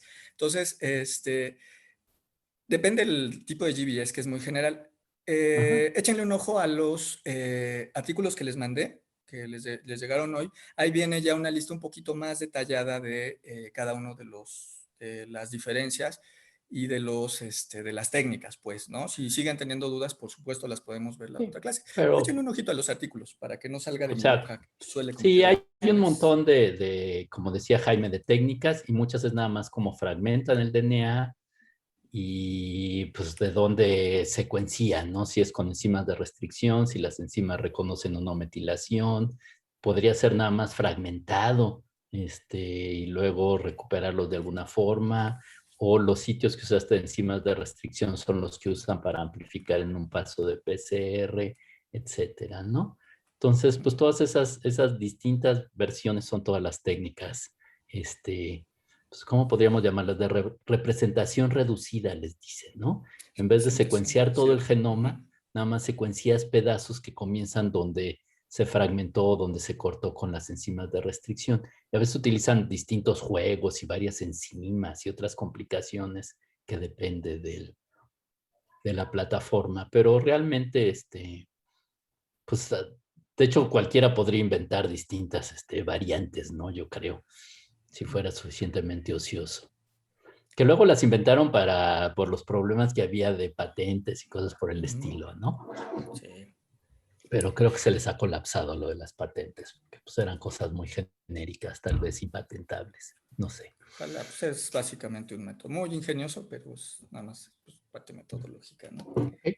Bueno, pues sí, bueno, échenle un ojo a los artículos, no los tienen que leer todos, pero sí revísenlos y los que, sobre todo los que les dé alguna curiosidad sobre esto, por ejemplo, ahí viene toda esa información. Y nuevamente, si tienen alguna duda ya en particular, bueno, la podemos ver en la clase siguiente, ¿no? Bueno, vamos a seguir adelante, que yo tenía planeado que creo que no nos va a dar tiempo de todo lo que quería hacer hoy, pero lo bueno es que tenemos otras 2 clases. Entonces, seguro sí nos da tiempo de hacer todo lo que quiero hacer.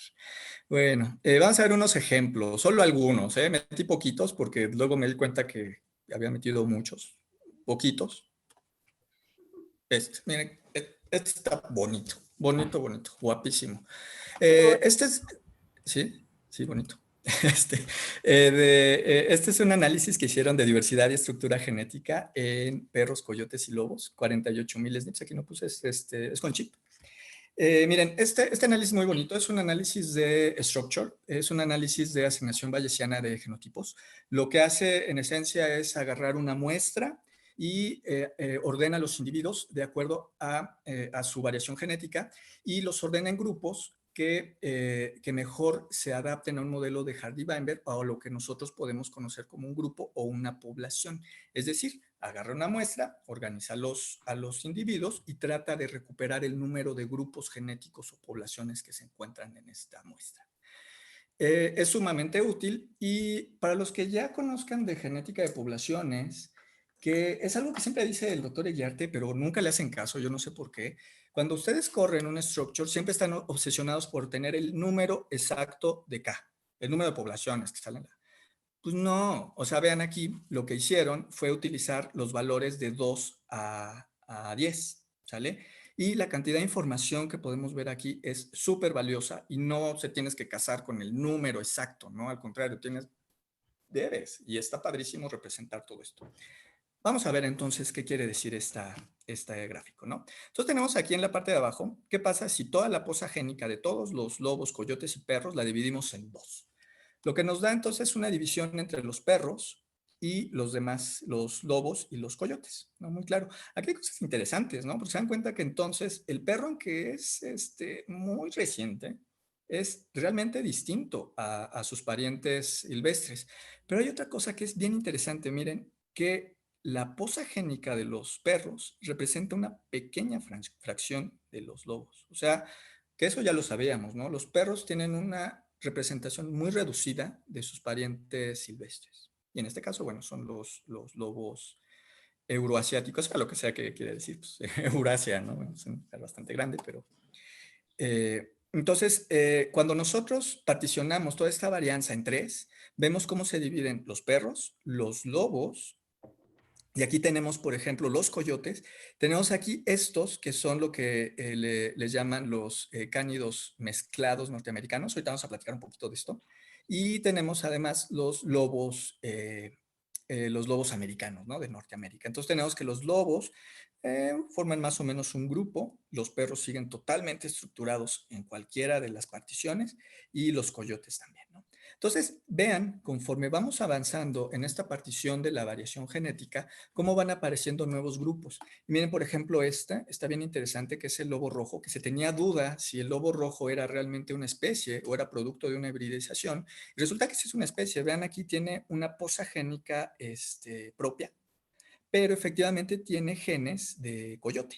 O sea, estaba la duda si era la mezcla de un lobo con un coyote o era un lobo que tuvo introgresión de genes de coyote, ¿no? Y parece que esa es más bien la historia, ¿no? Que era una poza génica era que debido a influencia antropogénica por el desplazamiento de las especies por su hábitat, entraron en contacto estas dos especies y entonces hubo un ingreso de genes de coyote hacia los lobos, ¿no? Entonces, pues tenemos loboyotes, pero bueno, sí era una especie original.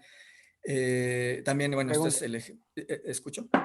Pregunta, cuando dices poza génica te refieres, o sea, aquí en estos análisis evidentemente solamente estás como que teniendo, comparando SNPs, no hay nada de genes diferentes, ¿no? O sea, todos son con los mismos genes y las variaciones sobre el gen en común.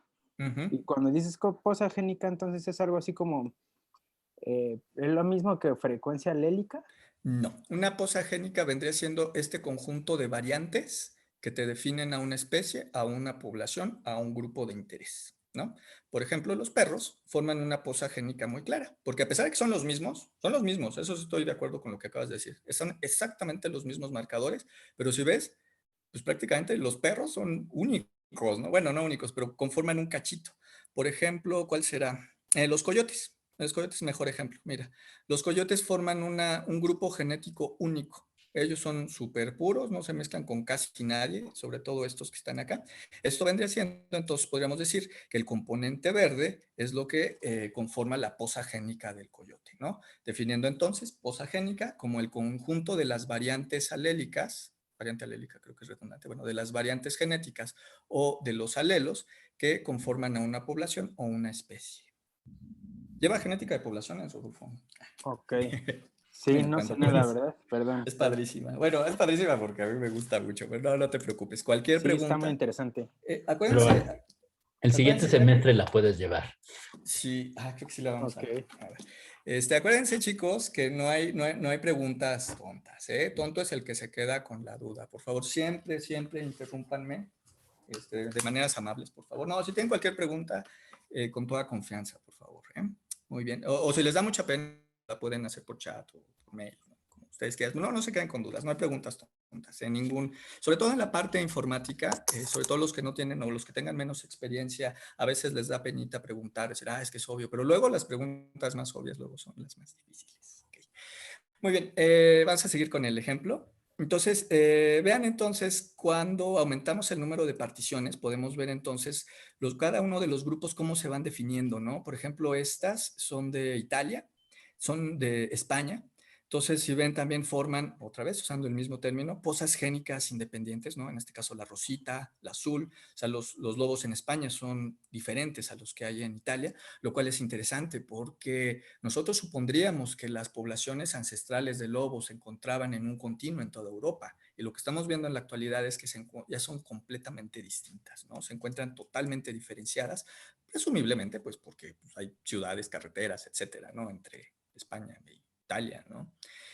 Bueno, aquí tenemos, de los Balcanes y un montón de lados, que esto también es interesante. En estos lugares, pues ciertamente hay menos urbanización, hay áreas más grandes, áreas en términos de bosques y praderas, son muy extensas, que puede haber una granjita cada 500 kilómetros, la verdad no se estoy inventando pues, pero bueno, aquí tienen mayor contacto estas poblaciones, entonces si ves, forman una sola poza génica, forman un solo grupo, quiere decir que están en contacto, no así por ejemplo todos estos que están acá, por ejemplo miren los de China, está bastante interesante que los de China, si ven, no forman un grupo único, sino es como un grupo mezclado justo con otras cosas, etcétera, ¿no? Entonces, miren qué bonito está, y justamente este tipo de análisis y este tipo de preguntas solo se pueden responder cuando nosotros utilizamos este tipo de artillería pesada, ¿no? Los SNPs, un montón. Esto ya trasciende lo que es la genética de poblaciones. Ya se había hecho análisis con microsatélites y nos habíamos quedado con un montón de dudas. Si ven, todas estas dudas empiezan entonces a responderse, ¿ok? Esta es la imagen, Luis, mira qué bonito está. Este es de las calabazas, por supuesto. Esto es con GBS. Una pregunta. Dime. En el pasado, Me regreso. ¿qué utilizaron como genoma de referencia? Bueno, lo que pasa es que como es un chip, tú para hacer un chip ya tienes el genoma completo al derecho y al revés del perro, ¿no? Entonces ya te sabes los genes, las posiciones. De hecho, aquí pues ya sabes incluso cuáles sitios están variando, ¿no? O sea, ya está muy digerido. Pero ¿Y no explican más o menos qué ocuparon para hacer el chip? ¿Qué genes usan o algo así? Sí, no, bueno, sí viene. Y el chip, sí, la verdad, no estoy muy seguro. El último chip que supe para perros eran como 200,000 en total, ¿eh? Pero bueno, sí, pero ahorita pues ya se sabe, o sea, ya sabes qué variantes te van a dar ciertos colores en ciertas razas, por ejemplo, ¿no? Pero son organismos modelo, organismos de los que se tiene un montón de información y los genomas de un montón de individuos, incluso de familias, ya saben cómo segregan entonces las variantes, cuáles están ligadas, cuáles no están ligadas, etcétera, ¿no? Entonces, bueno, ahí en este sentido, los análisis que se pueden hacer con perros, pues con lobos, se benefició de que ya sabemos absolutamente todo de los perros, ¿no? Sí.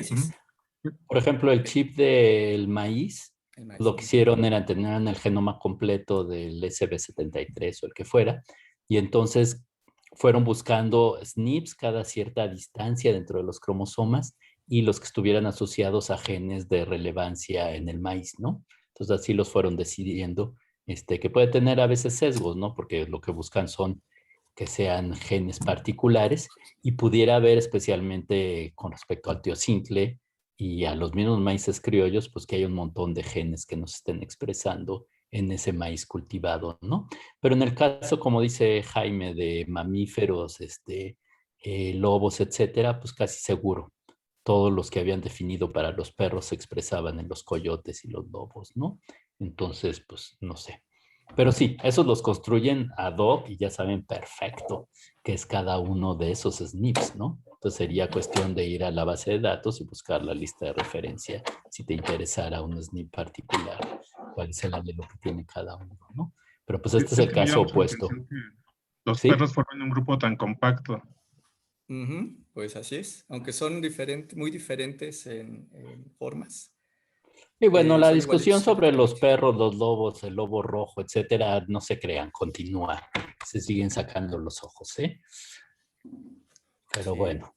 Sí, porque a lo mejor hay varias domesticaciones de perros y que si en China o que si no en China o que si luego hay señales de flujo génico. Entonces, tomen ahorita nada más como una metáfora. Y si les interesa mucho, pues es una buena oportunidad de trabajo semestral. Buscar datos. La información de los perros. Yo no sé si te acuerdas de Luis, que creo que discutimos en una clase, justamente utilizando un chip de perros, se analizó también el análisis con lobos, y lo que se quería ver era por qué los perros desarrollaron pues ser el amigo del hombre. Sí, no, bueno, y de la mujer. Estaba bonito, no, pero era una combinación entre el reconocimiento, la empatía a las emociones humanas, que era súper grueso, y aparte era otro del desarrollo de los músculos chantajistas, que los perros pueden hacer expresiones de acuerdo a tu humor. Entonces no solo desarrollaron, a nivel genético además, ¿no? La capacidad de reconocer tus emociones, de reconocer tus emociones, pero aparte de mover la cara para responder esas emociones y chantajearte, porque realmente no es que necesariamente el perro se ponga triste, que sí se ponen tristes, pero cuando tú lo regañas, es que el perro te quiera tanto. Te está chantajeando, el perro te está, y está muy bonito, ese artículo es muy bonito, Jos, ¿qué no te lo mencionas? Moscas muertas. Sí, no, es fascinante cómo aparte desarrollo que los músculos los tienen los lobos, pero en los perros la selección artificial fue tan fuerte que los perros los desarrollaron a tal grado que tú jurarías que el perro te está viendo feo o te está viendo con alegría o te está viendo con tristeza. Que hay de eso también, ¿no? Hay de eso, ¿no? Cuando le analizan los cerebros. Pero justo lo identificaron como en región, ¿no? Porque creo que estaba por la amígdala, una frontalización, algo así. Está bárbaro, ¿eh? Bueno, vamos a seguir porque quiero acabar con esto. No vamos a acabar nunca. Íbamos a hacer la práctica hoy, pero bueno, ahorita platicamos, déjame acabar con los ejemplos. Porque pero vale la pena. Habíamos llegado a las calabazas. Esta imagen tan bonita, tan fascinante. No, miren, es la comparación de diversidad genética entre especies. Aunque suena trivial, cualquiera de ustedes, si alguna vez ha oído trabajar de comparación de diversidad genética entre especies, debe saber que es una pesadilla, por ejemplo, cuando tienes un juego de microsatélites y vas a comparar entre especies, lo más probable es que uno de estos microsatélites no amplifique para todas. Uno sea monomórfico para unas y polimórfico para las otras. O bien que los alelos sean distintos para unas y los alelos sean distintas para otras, que al final tampoco te da nada de información. Es un problema clásico de microsatélites. O peor, bueno, que se vea que es como el mismo alelo, pero en realidad era homoplásico, ¿no? Bueno, por ejemplo, en isoenzimas, que corrió la misma banda. En fin, podría ser también en microsatélites, que el supuesto alelo en realidad llegó por otro camino, en fin. Exactamente, sí, por estos modelos de evolución tan complejos que tienen los micros, ¿no? Los micros, sí. Incluso también con marcadores de cloroplasto que se usan mucho, pues sí, resulta que tienen variación genética en unas especies, en otras no, o luego el colmo, cuando trabajé con yucas, que tenían variación genética entre las especies, pero entre individuos de la misma especie no. O peor, que pueden capturar el cloroplasto de otro linaje. Entonces que el cloroplasto no te dice, bueno, pero pasa más seguido de lo que crees, cuando lo quisiéramos creer en plantas. En fin, la vida es complicada, como siempre. Entonces, bueno, este es uno de los ejemplos, ¿no? Estos son GBS, son SNPs. Tiene su gracia hacer los sets de datos, tiene su chiste, cómo empatarlos, sí, pero son más comparables estos datos y justamente se pueden comparar, que es de lo que nos gusta. A veces el set de datos queda reducido, porque no necesariamente a lo mejor eran los 9500 para todos, pero son comparables y se pueden comparar porque sabemos que son los mismos, ¿no? Entonces eso es muy bueno y en términos de evaluar la diversidad genética, pues también funciona muy bien, porque si ven acá, bueno, se los tengo que presumir, el trabajo de nuestro laboratorio, vean, por ejemplo, que estos son distintos grupos genéticos que se definieron con un algoritmo similar al usado con los perros. No fue Structure, fue Admixture, pero bueno, son distintos programas, pero se basan en lo mismo. Y vean que hay patrones simpáticos, ¿no? Uno de ellos es que, por ejemplo, los grupos genéticos centrales, los grupos genéticos que tienen más diversidad genética, pues generalmente son los que se encuentran como en los centros de las distribuciones, ¿no? Lo cual tiene mucho que ver con la teoría, ¿no? Está bastante bonito. También vemos que la distribución de la diversidad genética de parte no es homogénea entre las distintas especies. Pero esto está padre, porque aparte lo podemos comparar y podemos obtener un patrón que realmente puede estarnos hablando de patrones generales para todas las especies, para todo el grupo, ¿no? O de las especies que tienen distribuciones que se sobrelapan, pues podemos ver que hay ciertas regiones que tienen más diversidad genética, ¿no? Como por ejemplo aquí con estas con estas, etcétera, ¿no? En el caso de las que se sobrelapen, porque no todas se sobrelapan. Entonces, bueno, esta es una aplicación que aparentemente es básica, porque esto, si ven, nada más es la estimación de la diversidad de estructura genética, pero esto se puede hacer gracias a que estamos utilizando GBS. Miren qué bonita figura, no es porque la hice yo, pero está bonita. Bueno. Este es un ejemplo. Este es otro de flujo genético de hibridación. Este también es de laboratorio. Este es datos de Elena. Le pedí permiso para... Bueno, pues se los voy a mostrar porque pues, los hice y pues aquí están. Este, por ejemplo, flujo génico. No se pueden... Hay varias maneras de estimar flujo génico. Ahorita les platico un poquito más, pero ahorita este es uno de los análisis típicos que se utilizan con SNPs, que se llama Trimix.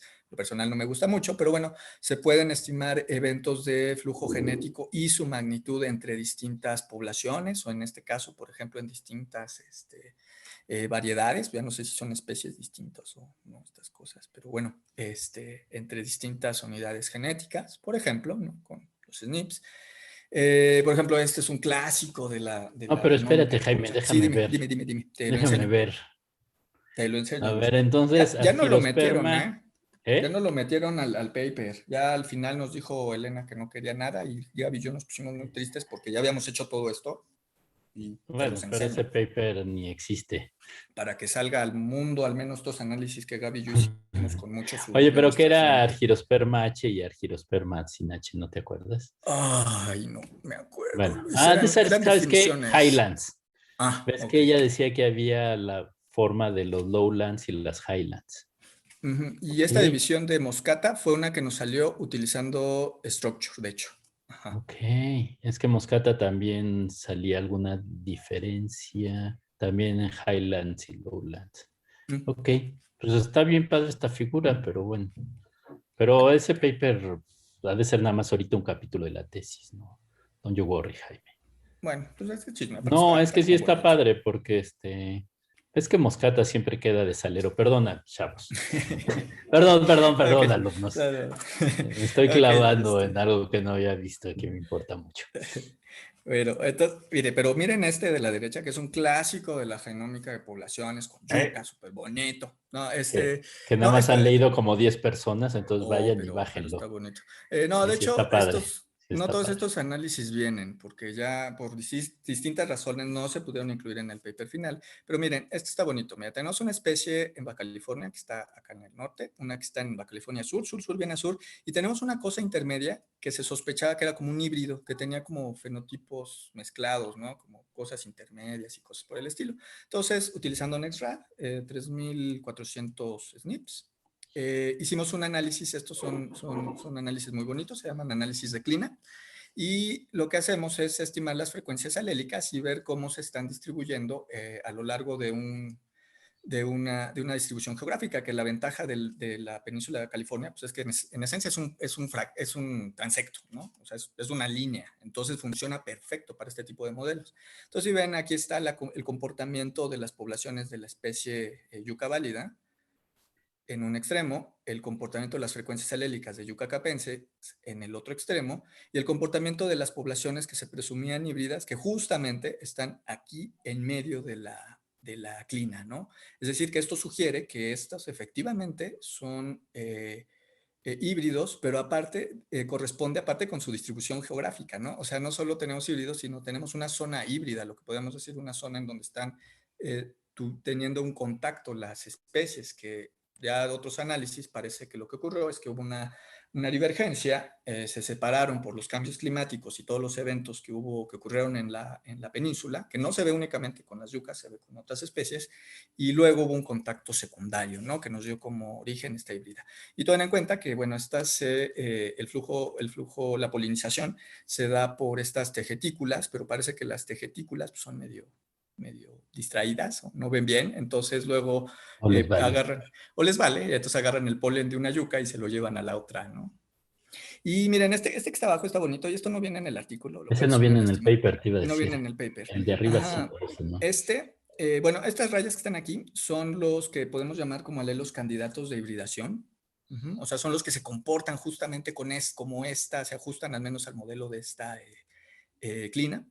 Y lo que encontramos es que este comportamiento de estos alelos candidatos se correlaciona justo con la altura, con un carácter morfológico que se midió. De hecho, casi correlaciona. Yo creo que si hubiéramos tenido más muestras, hubiera correlacionado significativamente. Queda así en una orillita para no. También hacía correlación con el tamaño de la roseta y con el grosor del tronco. Entonces, esto está bonito porque no solo tenemos correspondencia genética, tenemos esta correspondencia además morfológica, pero además tenemos esta bola de SNPs que correlacionaban su comportamiento en las frecuencias alélicas a lo largo de esta distribución, corresponde justo con el comportamiento de los caracteres morfológicos.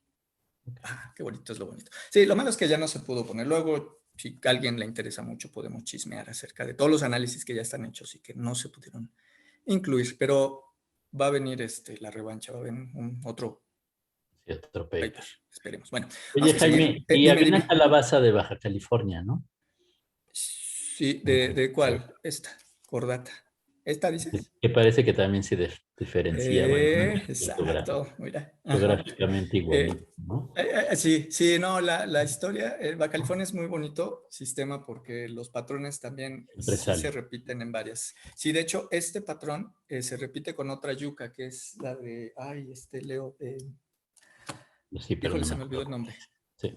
Shidígera, yuca shidígera. Con yuca shidígera, estos patrones, esta estructura, porque la yuca shidígera más bien se distribuye acá, pero sí se recuperan. Es padre la baja. Si alguien trabaja con un bicho de la baja, le van a salir cosas. Bueno, con murciélago sale un batidillo. Sí. Pero es Leptonicteris, que viene desde el centro de México. Sí. Bueno, vamos a seguir. Tamaño efectivo, que aquí ya me habían preguntado. Sí, se pueden tomar. Hay distintas maneras de estimar tamaño efectivo. Lo presento porque es el análisis como clásico, bueno, no clásico, pero como que es específico para usar con un montón de SNPs, ¿no? Que sí no se puede adaptar para ninguna otra estrategia.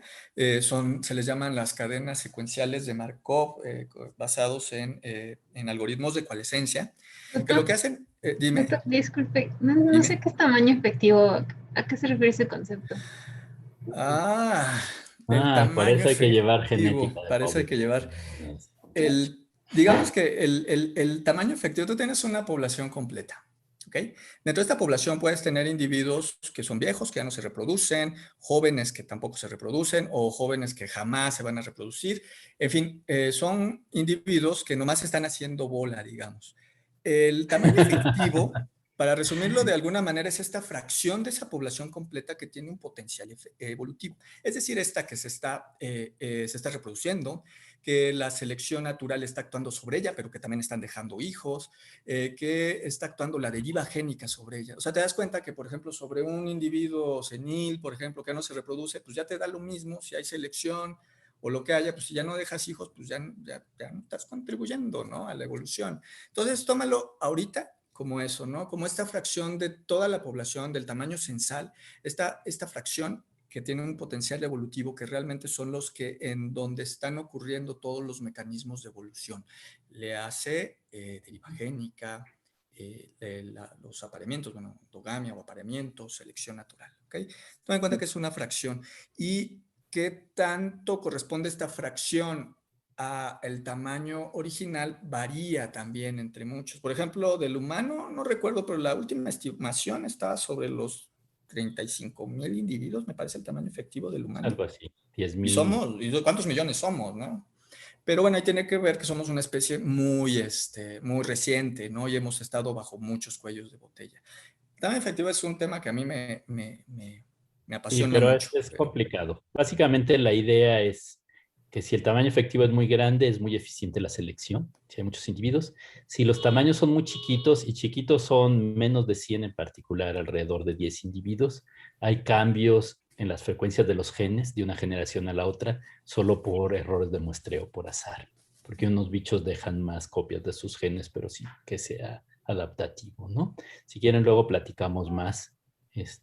Perdón, es que como que es algo central en nuestra biología, de nuestro laboratorio, el tamaño efectivo, y se nos olvida que eso y la FST no todo mundo lo va a manejar. Pero básicamente lo que tiene ahí Jaime, por ejemplo, pues son cómo cambian los tamaños efectivos en el tiempo. Los cuellos de botella que ha habido, las expansiones, y entonces cuando hay cuello de botella hay mucha deriva génica, mucho azar, y cambian las frecuencias alélicas, se fijan alelos de pura chiripa, mientras que al revés, si es muy grande, puede reducirse mucho la variación genética si hay selección muy intensa, ¿no? Entonces, ¿qué bichitos son? Están lemúridos. Okay. Unos lemures ahí. Sí, entonces miren, por ejemplo acá, pues cada una de las especies, este es el pasado, este es el presente, porque es coalescencia, este es el tamaño efectivo, que finalmente el tamaño efectivo, más allá de todo este rollo conceptual, nos va a reflejar las tendencias demográficas de la especie. Pero no solo eso, lo que es fascinante es que aparte nos puede representar el comportamiento al pasado, ¿no? ¿Cuál fue el comportamiento demográfico que nos puede dar como resultado la variación genética que estamos viendo al presente, ¿no? Es algo verdaderamente padrísimo que podemos hacer. Y bueno, estos son unos análisis que se utilizan exclusivamente para SNPs, donde, bueno, se pueden ver las tendencias. Si ven, estos son los intervalos de confianza, generalmente son muy grandes y eso se espera en todos los análisis de tamaño efectivo, porque incluso esto pues, es por 10 a la 3, ¿no? O sea, los intervalos de confianza son muy grandes, pero lo que es interesante es que se ve que todas las especies fueron bajo un cuello de botella que fue bastante severo, a tal grado que en tiempos más recientes el tamaño efectivo, los tamaños son realmente pequeños, ¿no? Hay reducción. Y mucho de esto está correlacionado, sí, con eventos, por ejemplo, causados por la naturaleza, pero muchos, por ejemplo, de cuando llegaron los primeros colonizadores humanos a Madagascar, porque, perdón, todo esto es de Madagascar, ¿no? Muchos de estos eventos de cuellos de botellas en la fauna de Madagascar, en particular de la fauna, la mastofauna mediana pequeña, tiene mucho que ver con incendios que ocurrieron hace miles y miles de años, pero que se tiene registro de que ocurrieron por causas antropogénicas también. Entonces, bueno, se puede entonces reconstruir toda esta historia demográfica que nos puede estar hablando tanto de eventos que tienen que ver con cosas antropogénicas como eventos climáticos, etcétera, ¿no? Y en este caso utilizaron genomas completos, al que al final después de todo el filtrado y todo, pues fueron un número más bien reducido de SNPs, pero bueno, se puede hacer, ya está la información. También esto, también quería llegar a esto. Estos son modelos ya bastante más complejos que se pueden hacer por la gran cantidad de información que tienen los SNPs. Este también es un chip, este es para humanos, son 45,000 marcadores, pero se pueden reconstruir historias extraordinariamente complejas, ¿no? Vean, por ejemplo, aquí tenemos una poza génica ancestral, pues a la ancestral humana, ¿no? Esta es la población africana. Luego esta población africana se dividió, ¿no? Aquí tenemos esta que fue en un crecimiento pues más o menos exponencial. Luego tenemos esta que está a un lado, que fue más bien constante, pero luego tuvo un cuello de botella y luego un crecimiento posterior, pero además había flujo genético entre ellas, pero a una tasa anterior y luego una tasa más distinta, más en la actualidad. Pero además hubo flujo génico con pozas génicas que pertenecían, o con grupos étnicos, perdón, porque estamos hablando de humanos, bueno, pozas génicas también, con grupos genéticos humanos que eran distintos, pero esto fue en distintas fechas, etcétera. Entonces, y miren, por acá hay una divergencia también. O sea, los modelos que se pueden hacer son extraordinariamente complejos, que hay que tener mucho cuidado de cómo se diseñan y todo. O sea, de hecho esto, pues les presento la imagen ya como final, pero esto es producto, de hecho, de varios papers, ¿no? En donde se fue armando la historia demográfica, se fueron refinando los métodos, se fueron refinando los datos hasta obtener historias realmente complejas. Simulaciones complicadas. Precisas de lo que ocurrió con las poblaciones humanas. Digo, pues de los humanos pues, hay muchos datos, ¿no? Pero... Sí, esto nos regresa a una de las preguntas que hicieron al principio de la clase de hoy, ¿no? De si estos análisis te pueden hablar de cuellos de botella, estos de coalescencia, pues sí. Sí, pero y mucho más. Puedes hacer... los análisis son complicados, tienen varios pasos, etcétera. Oye, Jaime, Camila pregunta una cosa complicadísima. ¿Para este tipo de análisis sirve, por ejemplo, RADSEC? Sí. ¿No? Sí. Sí. Sí. No, sí sirve. Nada, lo que quería decir es que hay que tener mucho cuidado.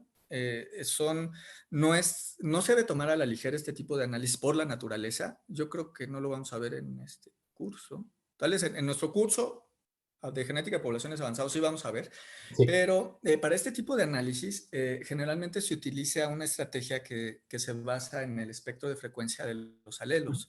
El problema del espectro de la frecuencia es que tú debes de tener ciertos estimados del desequilibrio del ligamiento que puede estar causado por los cambios en el tamaño poblacional, tanto causado por la cercanía real de los alelos. Es decir, que tienes que tener, tus alelos de preferencia tienen que estar mapeados, porque tienes que también tener en cuenta para esta distribución, saber cuál es el ancestral y cuál es el derivado. Todo esto que te estoy diciendo es muy técnico, pero lo que quiero decirte es que sí se puede con RADSEC, pero tienen que estar bonitos tus RADSEC y de preferencia mapeados. Y si no se pueden mapear, tienen que estar así súper filtraditos, guapitos, con mucho cuidado con el desequilibrio del ligamento. Sí se puede, pero hay que tener sumo cuidado para poder hacer un análisis de este estilo.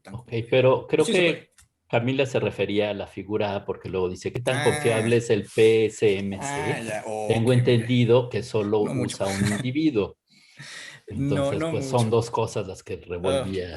Mira, yo estaba hablando del de acá. Bueno, también, si alguien tenía duda, sí se puede, pero tenía que tener... No, para no tan fíjate, yo no les creo tanto. Aunque ahorita estoy analizando un juego de datos con ellos, ya no se usa un solo individuo, ¿eh? O sea, las primeras versiones, sí. ¿Las de la alumna de Carlos? Ajá. Sí, antes se usaba uno. No, ya ahorita se pueden usar pero nos daba varios. Muchos nervios. Bueno, a Jocelyn sí le gustaba. No. A mí no, todavía no me gustan, pero lo que ya me gustó es que... salen padres, pero no les creíamos. Lo que ya me gustó es que ya se puede calcular incertidumbre, cosa que no se podía en las primeras versiones, ¿no? Entonces, de eso que te dieran la línea padrísima, ajá. Tanto le creíamos, ¿no? Y ya ha mejorado. Ahora, ¿qué tan preciso es? Híjole, no sé. No sé, o sea, yo se los presento porque son análisis que se hacen exclusivamente. O sea, yo la verdad me iría un poquito más. No, están medio de moda, pero medio. Pero a Jocelyn no le corría un programa y le salía distinto luego que el otro. O sea, muchas aventuras, ¿no? Pero han mejorado bastante. Ya no se hace con un solo individuo, ¿eh? Ya se pueden hacer con muchos más individuos y de hecho hasta... Sí, pero no teníamos muchos. Distintas poblaciones. Bueno, no teníamos muchos, ¿no?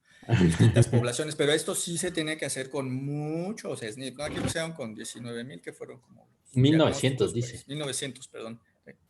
son poquitos, pero realmente se debe de hacer con toneladas, con decenas de miles o más, o sea, con lo que haya. Y ahí sí es indispensable tener información cromosómica, porque de hecho la implementación básica lo que hace es estimar las historias coalescentes de cada uno de los cromosomas. De los Luego fragmentos. esto lo junta y saca exacto. Entonces, estos sí tienen que estar anotados, sí tienen que estar perfectamente... Mapeados, sí. No mapeados, no anotados, perdón. Sí, mapeados. Mapeados. Sí tienes que tener al menos la idea de cuándo son cromosomas distintos. Y además tienen que estar faseados, que eso es muy complicado hacerlo, pero bueno, o al menos tener nuevamente esta referencia de cuál es el ancestral y cuál es el derivado. Entonces, a tu pregunta, no me terminan de convencer, pero son muy completos. Es lo único que te puedo decir ahorita. Cuando termine de analizarlos, ahorita lo estoy analizando. Está saliendo como coqueto, pero no ahorita. Se los presento, se los paso al costo, digamos, ¿no? ¿Puedo hacer un comentario? Sí, dinos tú que lo sufriste y lo quitaste, creo que del artículo al final. Sí, en realidad está muy de moda y yo creo que pueden, porque bueno, yo los he leído para algunas especies y pues sí te reflejan un poco, ¿no? De la historia natural. Pero sí son todo, o sea, sí implican muchos supuestos y tener información, justo lo que dice Jaime. Cuando salieron, pues estaba padre, porque pues si tú puedes era el trade-off, ¿no? O sea, no tengo muchos individuos, pero tengo todo un genoma con muchísimos sitios, ¿no? Y te vas a justamente utilizar todos esos sitios. Pero lo cierto es que sí ha mejorado, justo ya puedes hacerle como este bootstrapping y ver la incertidumbre y todo. Pero lo que dice Jaime es bien importante porque hay 2 programas que lo puede hacer por un individuo. Y digo, cuando solo tienes un genoma, pues es lo que hay, ¿no? Que fue como mi caso. Entonces, un genoma por especie. Entonces, este programa es PSMC y MSMC2. Y en realidad ambos, para que te funcionen bien, sí debes de tener la información, o sea, que tu genoma no esté tan fragmentado. Entre más completo está, porque como dice Jaime, te da como la información por cromosoma o por el megascaffold. Y entonces luego lo que pasa es que, y es algo del programa, pero luego lo que pasa es que solo te plotea o te da el resultado de solo un cromosoma. Y entonces puede que solo estés viendo solo una parte de cromosoma y cuando vas a ver las otras regiones te das cuenta que es bien diferente. Y luego eso te pasa porque el genoma no está tan padre. Y puedes subestimar la historia. Sí, puedes inventarte una historia que ni siquiera es real. A mí lo que me pasó con corriendo PSMC me daba una historia que creo que era un poco más congruente con lo que esperaba para la especie. Y corriendo el otro programa, que es MSMC2, me daba otra historia completamente diferente, ¿no? Para una había una expansión y para otra había un cuello de botella. Entonces, yo por eso me dio mucho, o sea, dejé de confiar y creo que, como dice Jaime, hay que usar muchos datos y más de un individuo. Ok. Bueno, ya estamos sobre el tiempo, igual seguimos. Entonces, sí, chicos, creo que, porque miren, el que sigue es este. No, bueno, este está bonito, pero faltó este. Y este es muy bonito. Es el más importante. Entonces, no lo vamos a ver tan a profundidad, pero sí me gustaría platicar de ellos, porque a mí me parece un parteaguas. Este es bonito, pero esto es fascinante, sí, ¿no? es paradigmático. Creo que los peces espinosos. Perdón, Jocelyn, muchas gracias por tu comentario, la experiencia. Sí, entonces, para estas cosas, yo recomendaría usar hacer lo que hizo Jocelyn, probar 2 programas que usen más o menos la misma aproximación y ver si hay una congruencia. Y también vale la pena correrlo por cromosoma, ¿no? Y ver que sí haya una congruencia. Y listo, es todo lo que voy a decir por hoy. Entonces, sí, ya estamos sobre el tiempo. Entonces, bueno, es lo que... Nos vemos la siguiente clase, chicos. Yo tenía la idea de hacer la práctica hoy, iluso de mí. Vean el video, por favor, traten de instalar los programas, hasta que te corre la